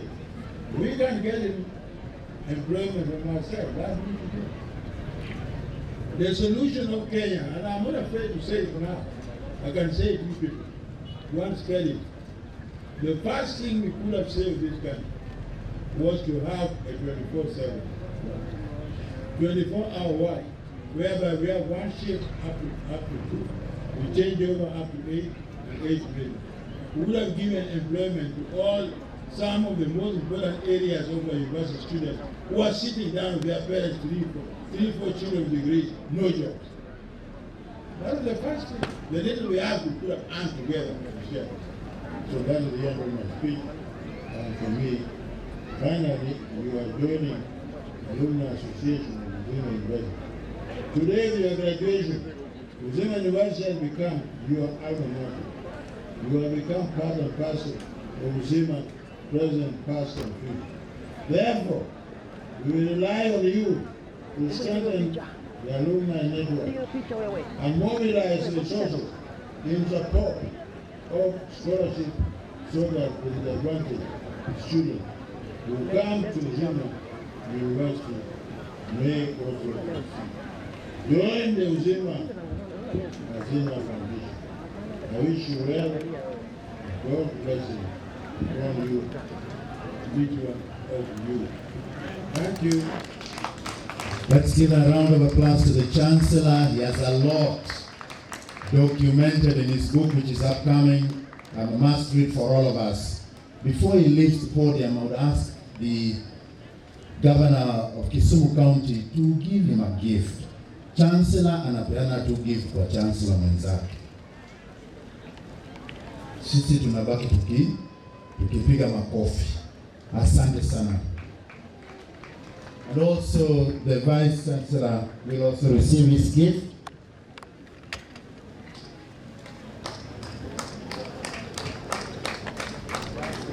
The Vice Chancellor, Your Excellency, you'll be patient to award the Vice Chancellor to. He leaves, takes leave to the Governor because for your gift, sir. Asante sana.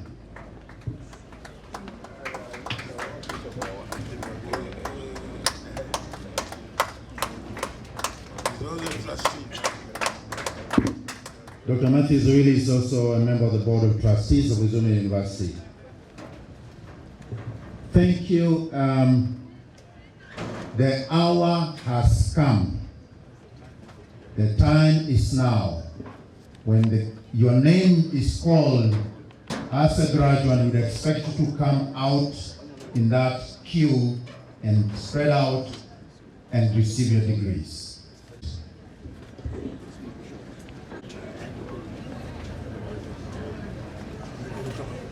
We allow His Excellency to take leave and the Deputy to attend to other pressing county issues. Thank you so much, sir.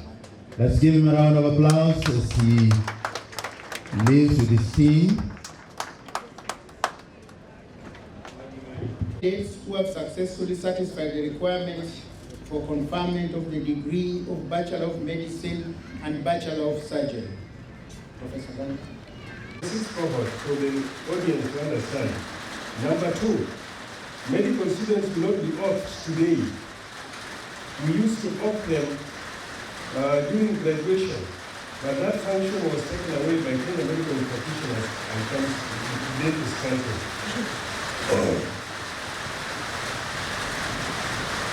Archbishop Chancellors, the subjects which today were taught and which were examined for the Kamuyu Getu, Mackenzie Leonard, Tibet, Omweri Brian, Onyango Noreen,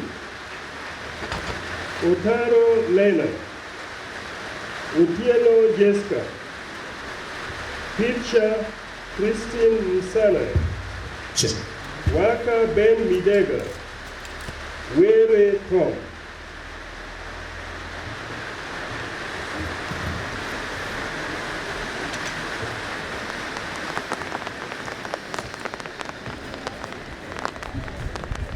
I ask the Archbishop Chancellor Sir to confer upon these graduates bachelor's degree in their respective areas of specialization.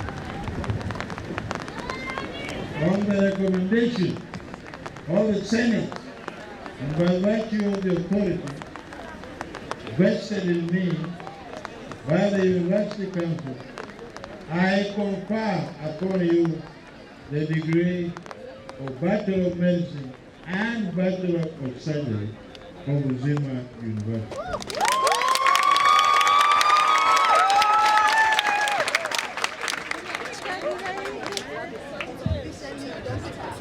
Archbishop Chancellor Sir, I have the honor and pleasure to invite the Dean School of Medicine to call by name the candidates who have successfully satisfied the requirements for conferment of the degree of Bachelor of Science in Microbiology.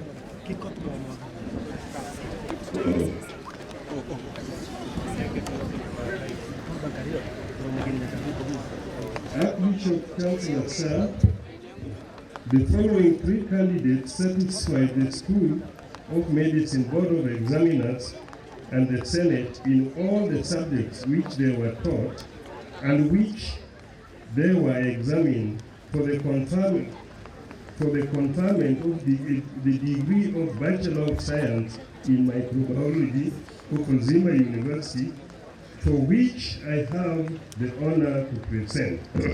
Bachelor of Science in Microbiology, 2nd class honors, upper division, Olo Walter Wuma, Owino Rachel Adiambo. 2nd class honors, lower division,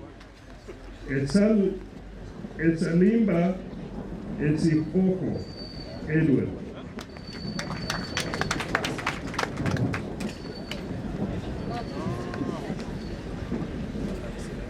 I ask Archbishop Chancellor Sir to confer upon these graduates bachelor's degree in their respective areas of specialization. On the recommendation of the Senate and by virtue of the authority vested in me by the University Council, I confer upon you the degree of Bachelor of Science in Microbiology.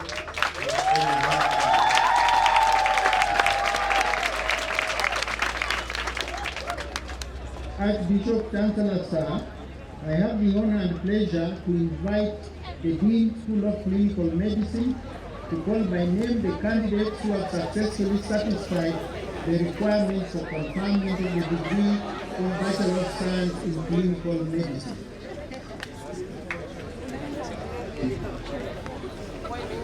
Archbishop Chancellor Sir, the following 99 candidates satisfied the School of Clinical Medicine Board of Examiners and the Senate in all the subjects: Ajiki Penina, Akelo Dennis, Akungu Alan, Alo Wendy, Amisi Dennis, Enrico Solomon, Aono Barson, Bahati Carlos, Beth Victor, Brahma Lovina, Bukachi Nathan, Cerulo Morris, Chacha Daniel, Charo Dennis, Chemonges Emmanuel, Chepkoech Viola, Chepngeno Faith, Dina Peter,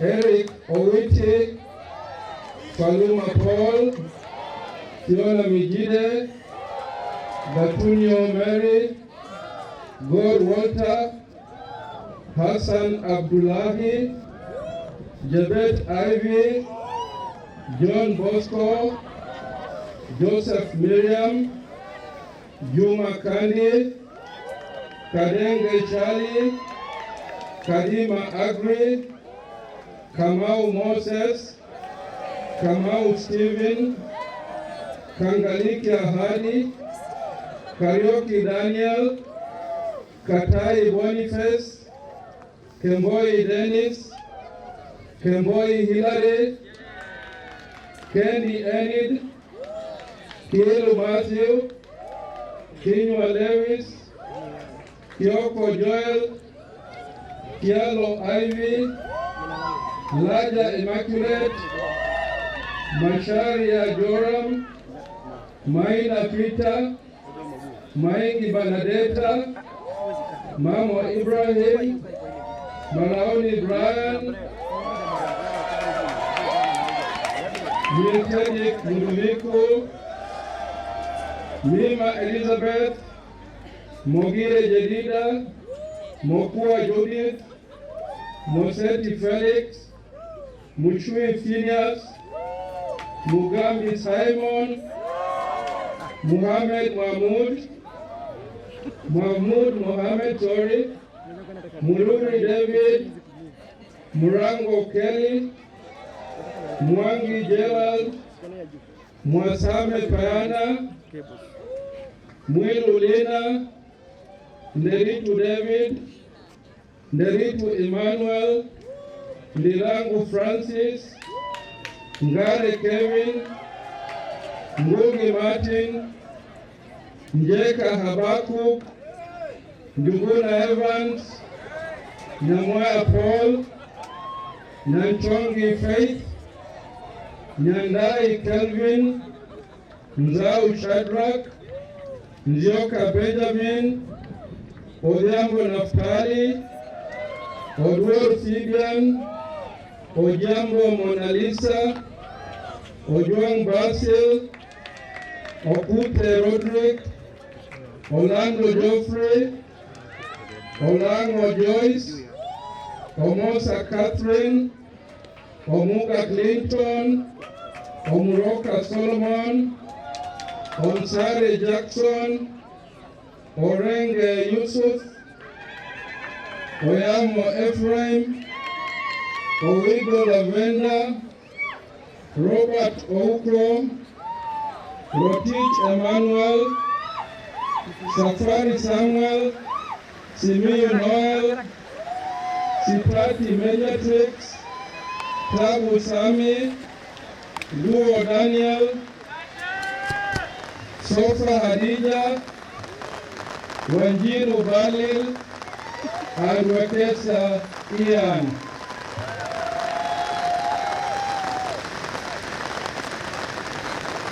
I ask the Archbishop Chancellor Sana to confer upon these graduates bachelor's degree in their respective areas of specialization. On the recommendation of the Senate, and by virtue of the authority vested in me by the University Council, I confer upon you the degree of Bachelor of Science. In political management of Uzima University.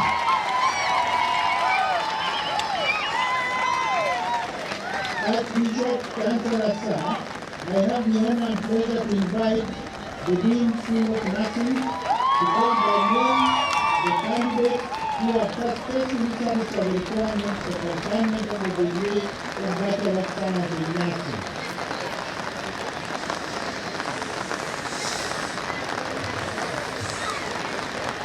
Archbishop Chancellor Sana, the following 113 candidates satisfied the School of Nursing, Board of Examiner, and the Senate in all the subjects that they were taught, and they were examined for the conferment of the degree of Bachelor of Science in Nursing at Uzima University, for which I have the honor to present.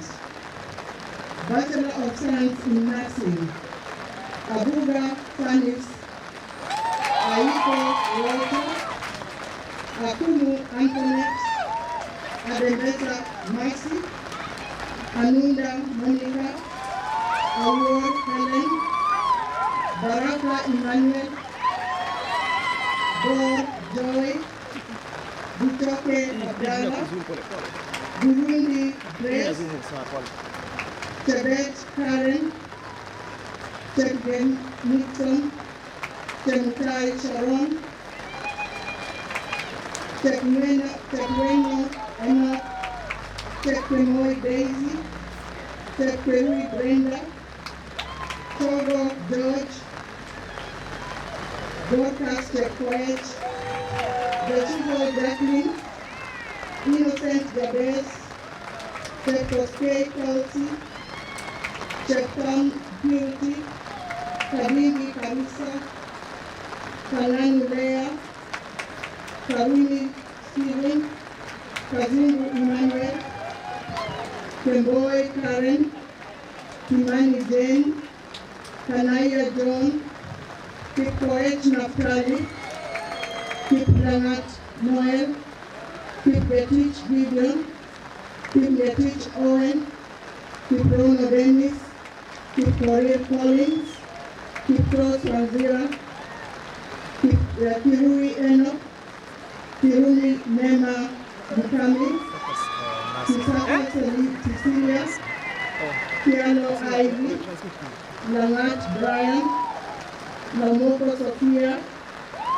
Maina Brian, Magera Victoria, Malala Timothy, Malijimbo Brenda, Mandela Robai, Lugambi Louis, Manoa Alingo, Masinde Geoffrey, Mutena Anita, Mogeni Fabian, Mohammed Ali, Mokua Gertrude, Moses Enoch, Muya Joseph, Munga Catherine, Murioki Gerald, Murundi Daniel, Musanga Linda, Musumba Hawa, Mudini Kelvin, Mutunga Francis, Mwaliluambe Abubakar, Nyahungu Elizabeth, Ndua Faith, Moses Rodney,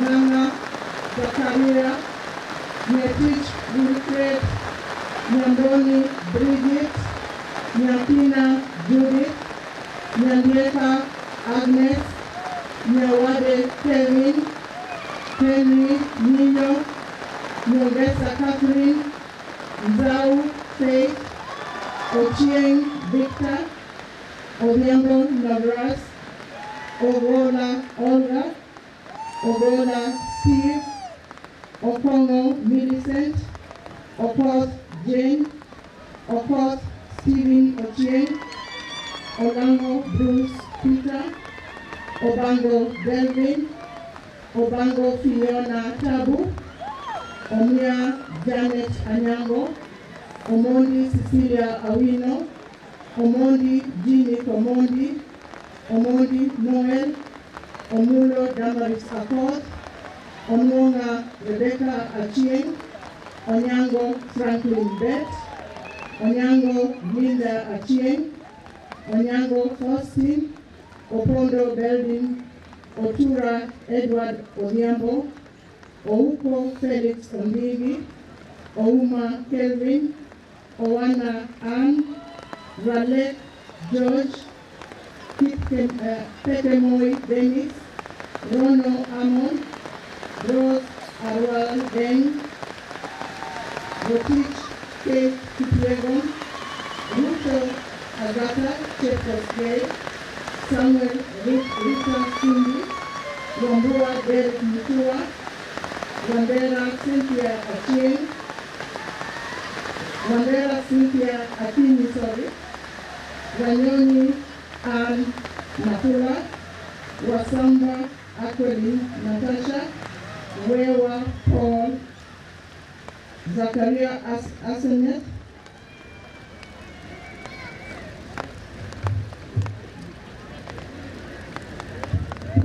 I ask Archbishop Chancellor Sir to confer upon these graduates bachelor's degree in their respective areas of specialization. On the recommendation of the Senate, and by virtue of the authority vested in me by the University Council, I confer upon you the degree of Bachelor of Science in Nursing of Uzima University.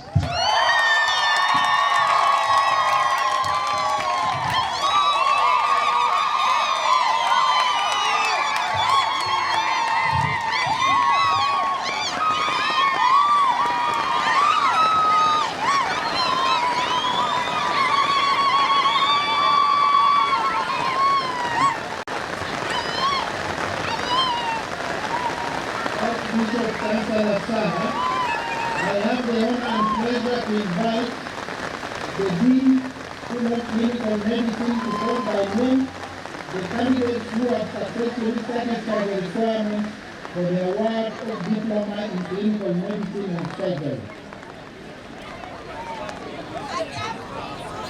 Archbishop Chancellor Sir, the following 6 candidates satisfy the School of Clinical Medicine, Board of Examiners, and the Senate in all the subjects which they were taught and which they were examined for the award of Diploma in Clinical Medicine and Surgery of Uzima University, for which I have the honor to present. Andiema Karen Chepor. Motito Sharon Puja. Nyawanga Lucy Atieno. Oluoch Benford Olua. Otieno Elia Billy Omondi. Otieno Elton Samuel. I asked Archbishop Chancellor Sir to confer upon these graduates diploma in their respective areas of specialization. On the recommendation of the Senate, and by virtue of the authority vested in me by the University Council, I award you diploma in clinical medicine and surgery of Uzima University.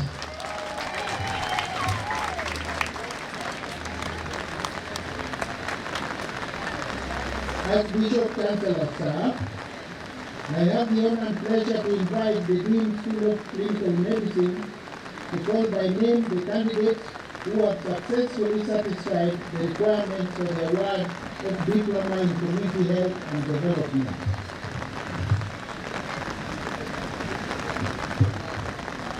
Archbishop Chancellor Sir, the following 6 candidates satisfied the School of Clinical Medicine Board of Examiners and the Senate in all the subjects which they were taught and which they were examined for the award of Diploma in Community Health and Development of Uzima University, for which I have the honor to present.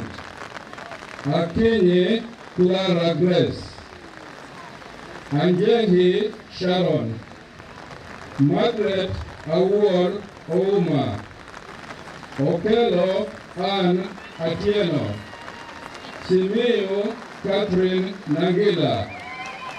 Wanyonyi Faith Baraka.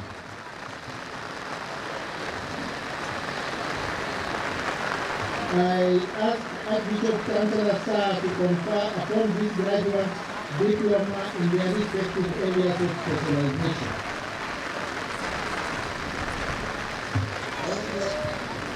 On the recommendation of the Senate, and by virtue of the authority vested in me by the University Council, I award you diploma in community health and development of Uzima University.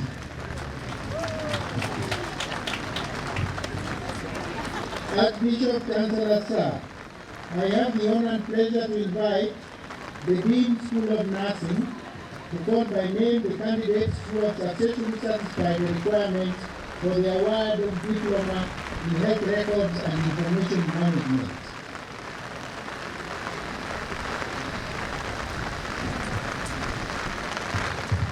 Archbishop Chancellor Sir, the following 2 candidates satisfied the School of Nursing Board of Examiners and the Senate in all the subjects which they were taught and which they were examined for the award of Diploma in Health Records and Information Management of Uzima University, of which I have the honor to present. Diploma in Health Records and Information Management. John A. Lucy, Oluoch Eda Awuor.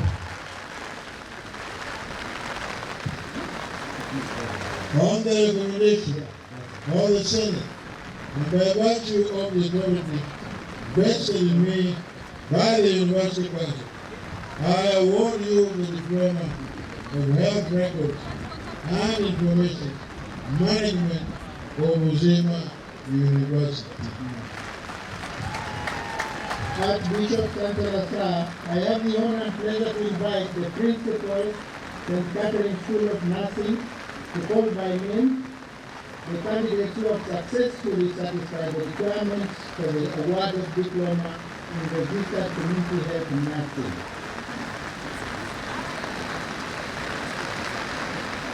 Archbishop Chancellor Sir, the following 2 candidates satisfied the School of Nursing Board of Examiners and the Senate in all the subjects which they were taught and which they were examined for the award of Diploma in Registered Community Health Nursing of St. Catherine School of Nursing, for which I have the honor to present.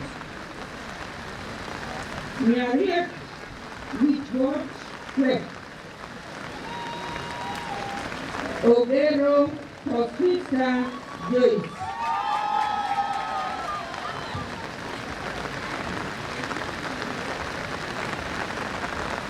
I ask the Archbishop Chancellor Sir to award these graduates diploma in their respective areas of specialization.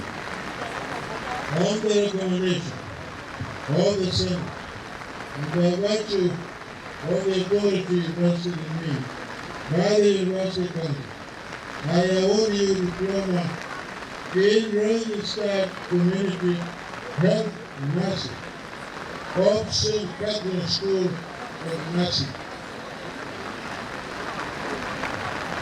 Archbishop Chancellor Sir, I have the honor and pleasure to invite the Dean School of Nursing to call by name the candidates who have successfully satisfied the requirements for the award of Certificate in Health Records and Information Technology.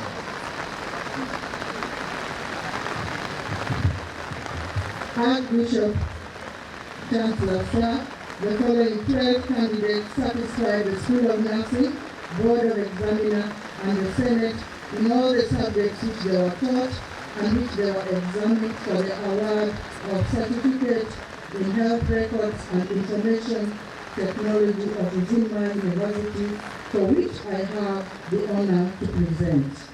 Certificate in Health Records and Information Technology.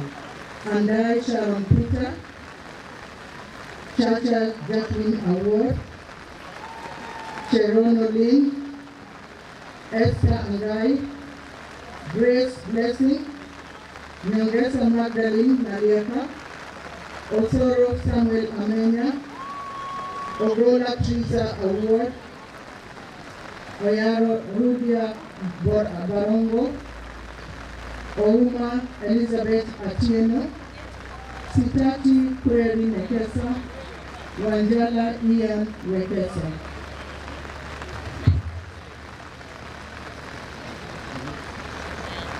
I ask Archbishop Chancellor Sir to award these graduates certificates in their respective areas of specialization.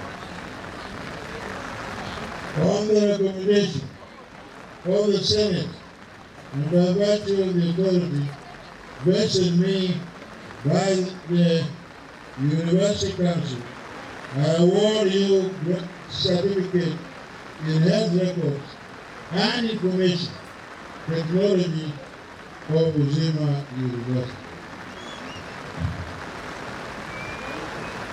Thank you very much, Councillor Sir.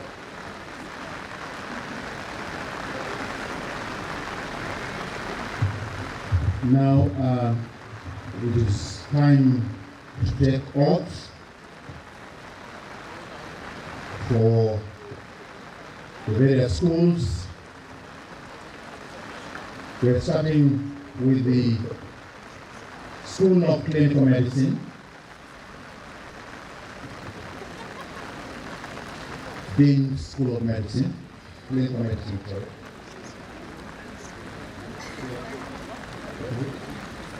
Archbishop Chancellor Sir, I now call upon all the graduates from the School of Clinical Medicine, both bachelor's and diploma, to be upstanding for the administration of the oath. And at the same time, I call upon Mr. Kennedy Ochogia, who is the head clinical services from Vihiga County, to come and help administer the oath.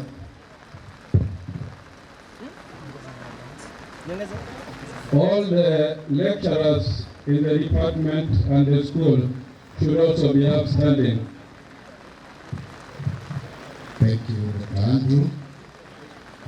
Our chief guest, Your Grace, the Chancellor, distinguished guests, ladies and gentlemen. It is a great honor for me to join you colleagues in reciting these words that have been recited before by many great men and women. And by your commitment today, I hope and pray that you become great. So I will give you a brief SOP. I request that you hold your oath on the left hand and you raise your right hand, and we shall recite this oath together. I'd also like to request any colleagues, clinical officers in the crowd to join us in standing up as we recite this oath. So kindly raise your right hand and let us go slowly as we recite this. Hippocratic Oath, Uzima University School of Clinical Medicine. I, mention your name, swear to fulfill to the best of my ability and judgment this covenant. I will respect the hard-won scientific gains of those physicians in whose steps I walk, and gladly share such knowledge as is mine with those who are to follow. I will apply for the benefit of the sick all measures that are required, avoiding overtreatment. I will remember that there is art to medicine as well as science, and that warmth, sympathy, and understanding may outweigh the surgeon's knife or the chemist's drug. I will not be ashamed to say I know not, nor will I fail to call in my colleagues when the skills of another are needed for a patient's recovery. I will respect the privacy of my patients, for their problems are not disclosed to me that the world may know. Most especially must I tread with care in matters of life and death. If it is given to me to save a life, all thanks. But it may also be within my powers to take a life. This awesome responsibility must be faced with great humbleness and awareness of my own frailty. Above all, I must not play at God. I will remember that I do not treat a fever, a cancerous growth, but a sick human being whose illness may affect the person's family and economic stability. My responsibility includes these related problems if I am to care adequately for the sick. I will remember that I do not treat a fever chart, a cancerous growth, but a sick human being whose illness may affect the person's family and economic stability. My responsibility includes these related problems if I am to care adequately for the sick. I will prevent disease whenever I can, for prevention is preferable to cure. I will remember that I remain a member of society with special obligations to all my fellow human beings, those sound of mind and body as well as the infirm. If I do not violate this oath, may I enjoy life and art respected while I live and remembered with affection thereafter. May I always act so as to preserve the finest traditions of my calling, and may I long experience the joy of healing those who seek my help. And congratulations to that. I would like to request, with your permission, I've seen people being gifted. I would like your classmate to come so that I can gift them with one of the most important documents in your internship, the pediatric protocol. The classmate kindly, in the interest of time, kindly come and receive these pediatric protocols. This is the latest version. May you use it during your internship as you manage the sick children.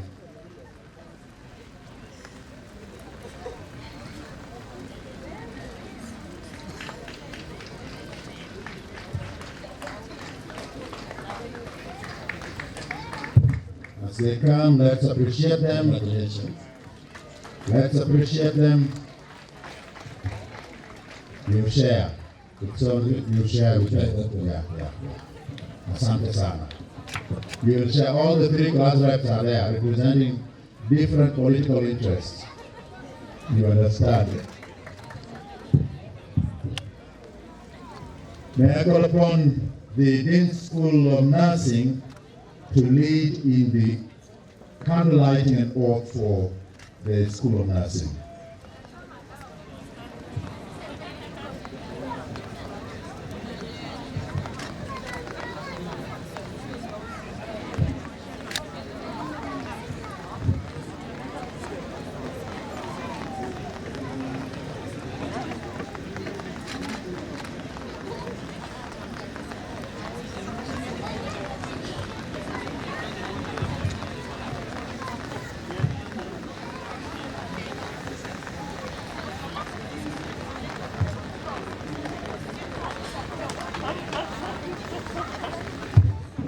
As they are lighting the candles, please remember, if you are given a brochure for Uzima Hazina Foundation, please take it home. Don't drop it. You can take an image of it on your phone. If you remember to share your life with a needy student in Uzima, one who is struggling to make ends meet to achieve the academic goal, please, the pay bill is there and the account number. We shall appreciate.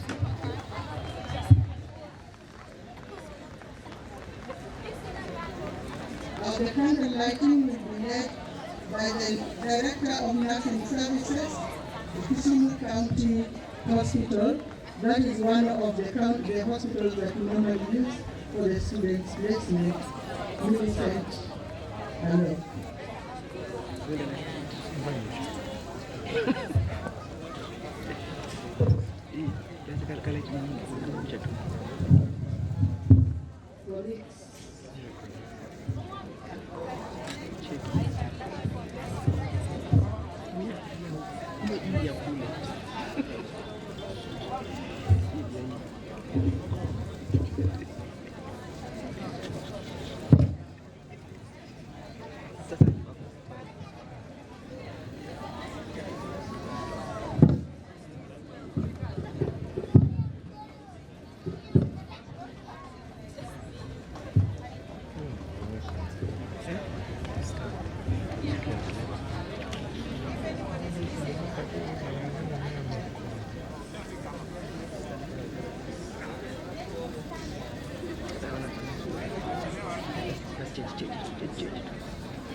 Okay, let us start. Before I lead you into candle lighting to the graduates, nurses, it is just important to recognize the significance of candle lighting in our profession. Candle lighting is an activity that we do as a sign of rite of passage in nursing, because it commemorates, or rather reminds us of the modern nursing that was founded by Nightingale, Florence Nightingale herself. And during this time, we normally remember the kind actions that were done by Florence Nightingale when she decided to light the candle in the field as she was taking care of the soldiers who were wounded. And it is through this light that she was able to touch the lives of so many soldiers that were wounded in the field and change their lives. So this kind of lighting is very key in each and every person's life, because it signifies that warmth, the kind heart that a nurse has and offers for the patients during the time that we are taking care of our patients. Remember, as we candlelight today, this is a light, and before light, there is a sense of darkness that we normally advocate that each and every nurse is supposed to dispel out of the community and out of the patients and the clients that we are taking care of. Once you are able to offer this light, you are expected to be a producer of light that is able to illuminate each and every light that you are taking care of. As you light this light every day, remember that this is a source of strength. It is a source of hope. It is a source of encouragement, even as we touch the lives of our patients. So let this light that you have lit today never die. It should be a remembrance of those kind actions, the professional ethics, the humility, the kindness, and everything that goes along with this light that is shining before you today. I wish that we take this all together, even as we commemorate this day. So at the back of your book, there is that national nurses pledge that we are going to read together. You can follow me as I do it. So we start, I say your name. I do solemnly swear before the Almighty God and in the presence of this assembly to observe the Nurses' Code of Ethics. I shall faithfully practice my profession in accordance with the laid down laws and regulations as provided for the Nurses Act, Cap 257 of the laws of Kenya. I shall obtain whatever is delicious and mischievous, and shall not take or knowingly administer any harmful drug. I shall do all in my power to obtain and to elevate the standards of my profession. I shall hold in confidence all personal matters committed to my keeping and all family affairs coming to my knowledge in the practice of calling. I shall endeavor to work in collaboration with other team members in the provision of health care and devote myself to the welfare of those committed to my care. So help me God. Thank you so much. Congratulations. Thank you. I'm thinking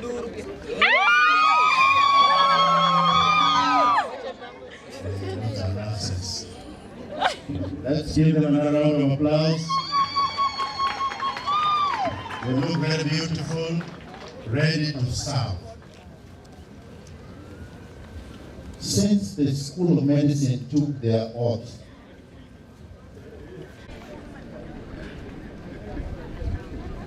Professor Bonyo is joining them. Professor of Physiology, Medical Physiology.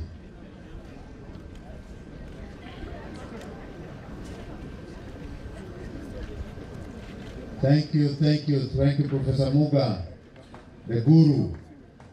Thank you. Let's give the School of Medicine a round of applause.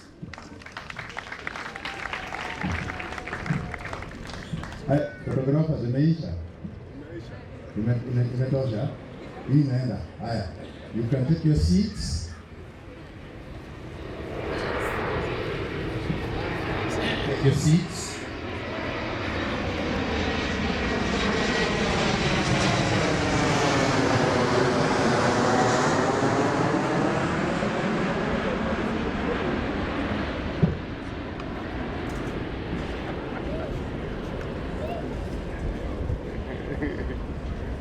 Okay,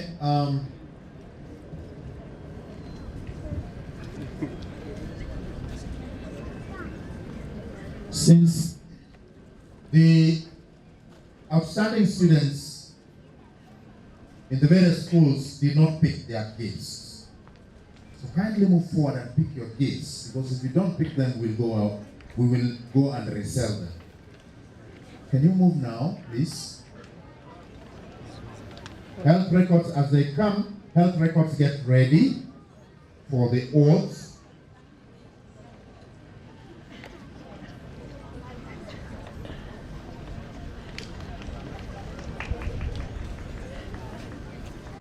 Would ask the representative of the CEO of Coops to present this.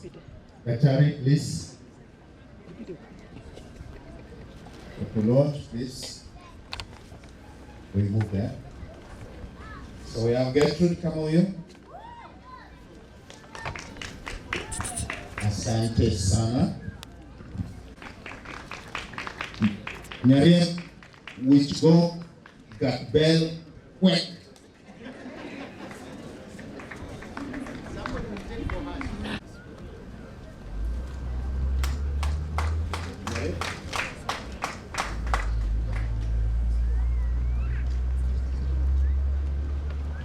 Nyongesa Magdalene Naliaka. Yes.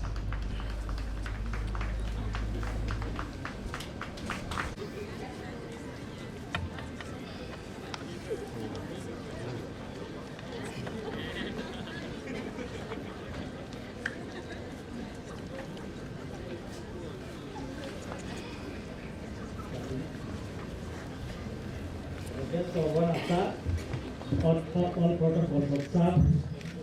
I have the pleasure to take the students on health record and information management and the oath of practice. I would want to share with you this. This oath will be its purpose to enable you look at your professional practice with an eagle eye. Now that we know the information management component is both manual and digitized, and therefore the documentation and transmission of patient level information is vested within the oath of practice. So I want all of us to share this oath. You will hold the oath with your left hand and raise your hand, right hand, as you take the oath. So you will read as I read.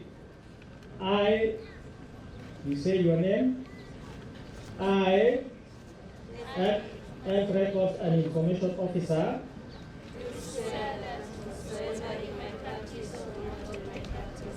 I shall see and hear amid lives of men which ought not to be mentioned, raised abroad, all in such things unfit to be spoken. Thank you.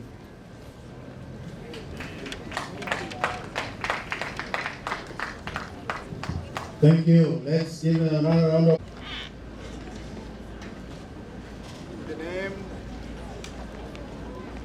In the name of Uzima University Fraternity and in my own name,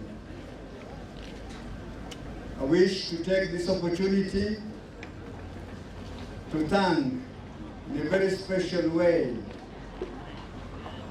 all the graduates who have accomplished the mission and successfully graduated on this auspicious occasion. I want also to thank the parents, the sponsors, the guardians, and all those who have been accompanying these graduates to reach where they have reached.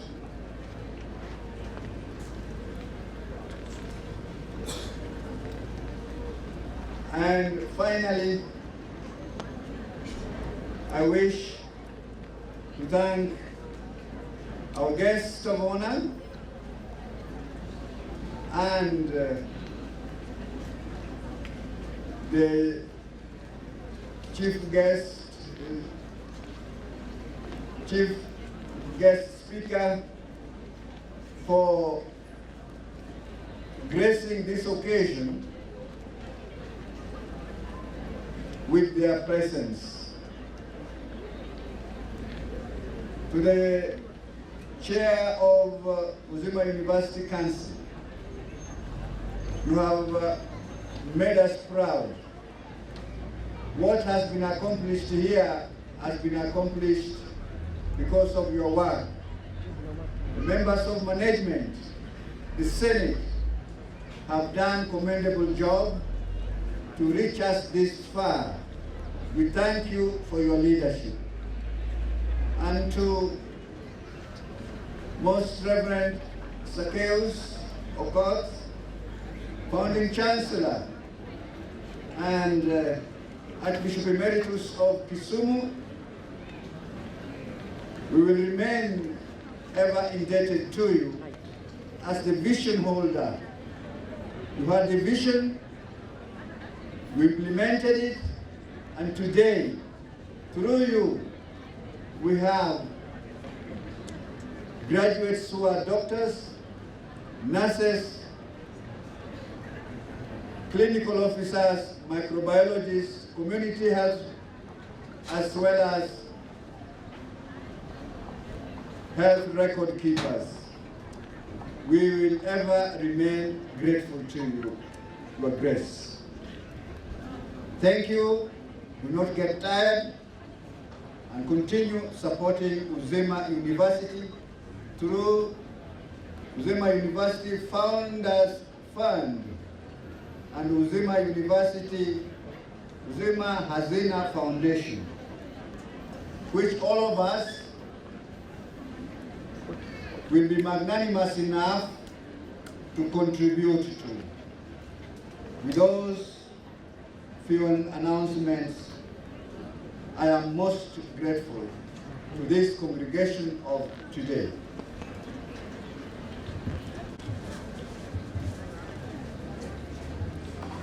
I ask the Vice Chancellor to dissolve the third congregation of Uzima University.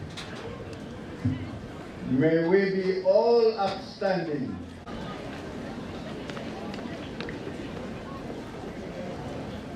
For me, as the Vice Chancellor of Uzima University, by the statutes of Uzima University, I hereby declare that this third congregation of the third graduation of Uzima University is now dissolved. Thank you. Uzima University Anthem.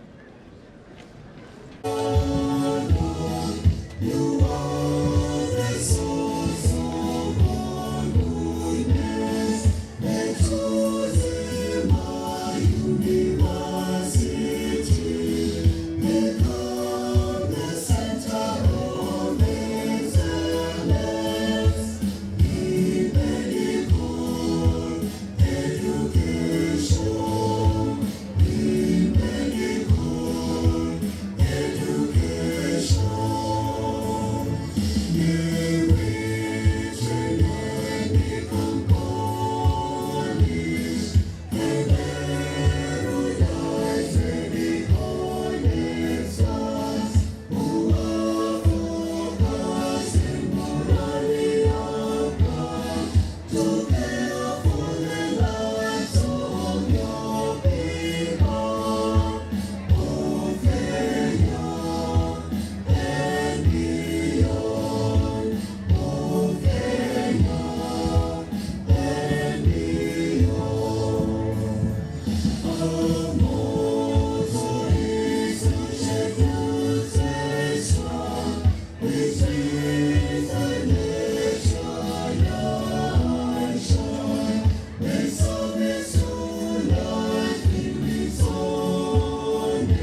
the band. We shall be leaving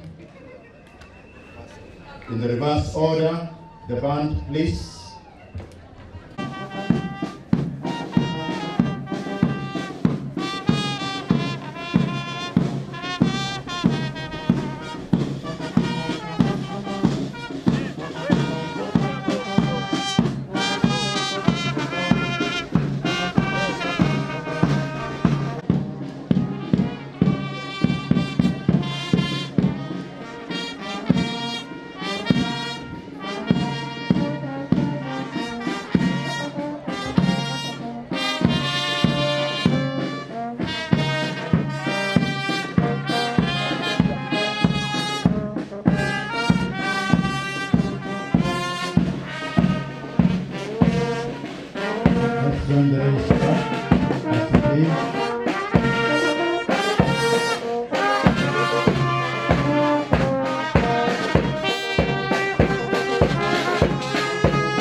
Let's clear the way for the Chancellor's car to come in.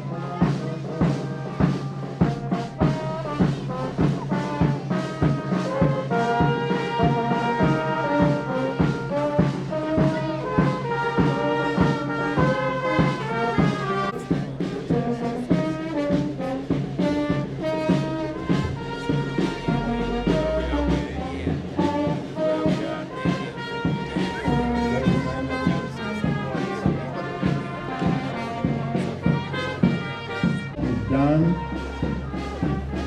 for honoring our invitation to grace this great occasion to honor our students who today are graduated.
We appreciate you for the great work you've done, for honoring our invitation to grace this great occasion to honor our students who today are graduated.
Yes.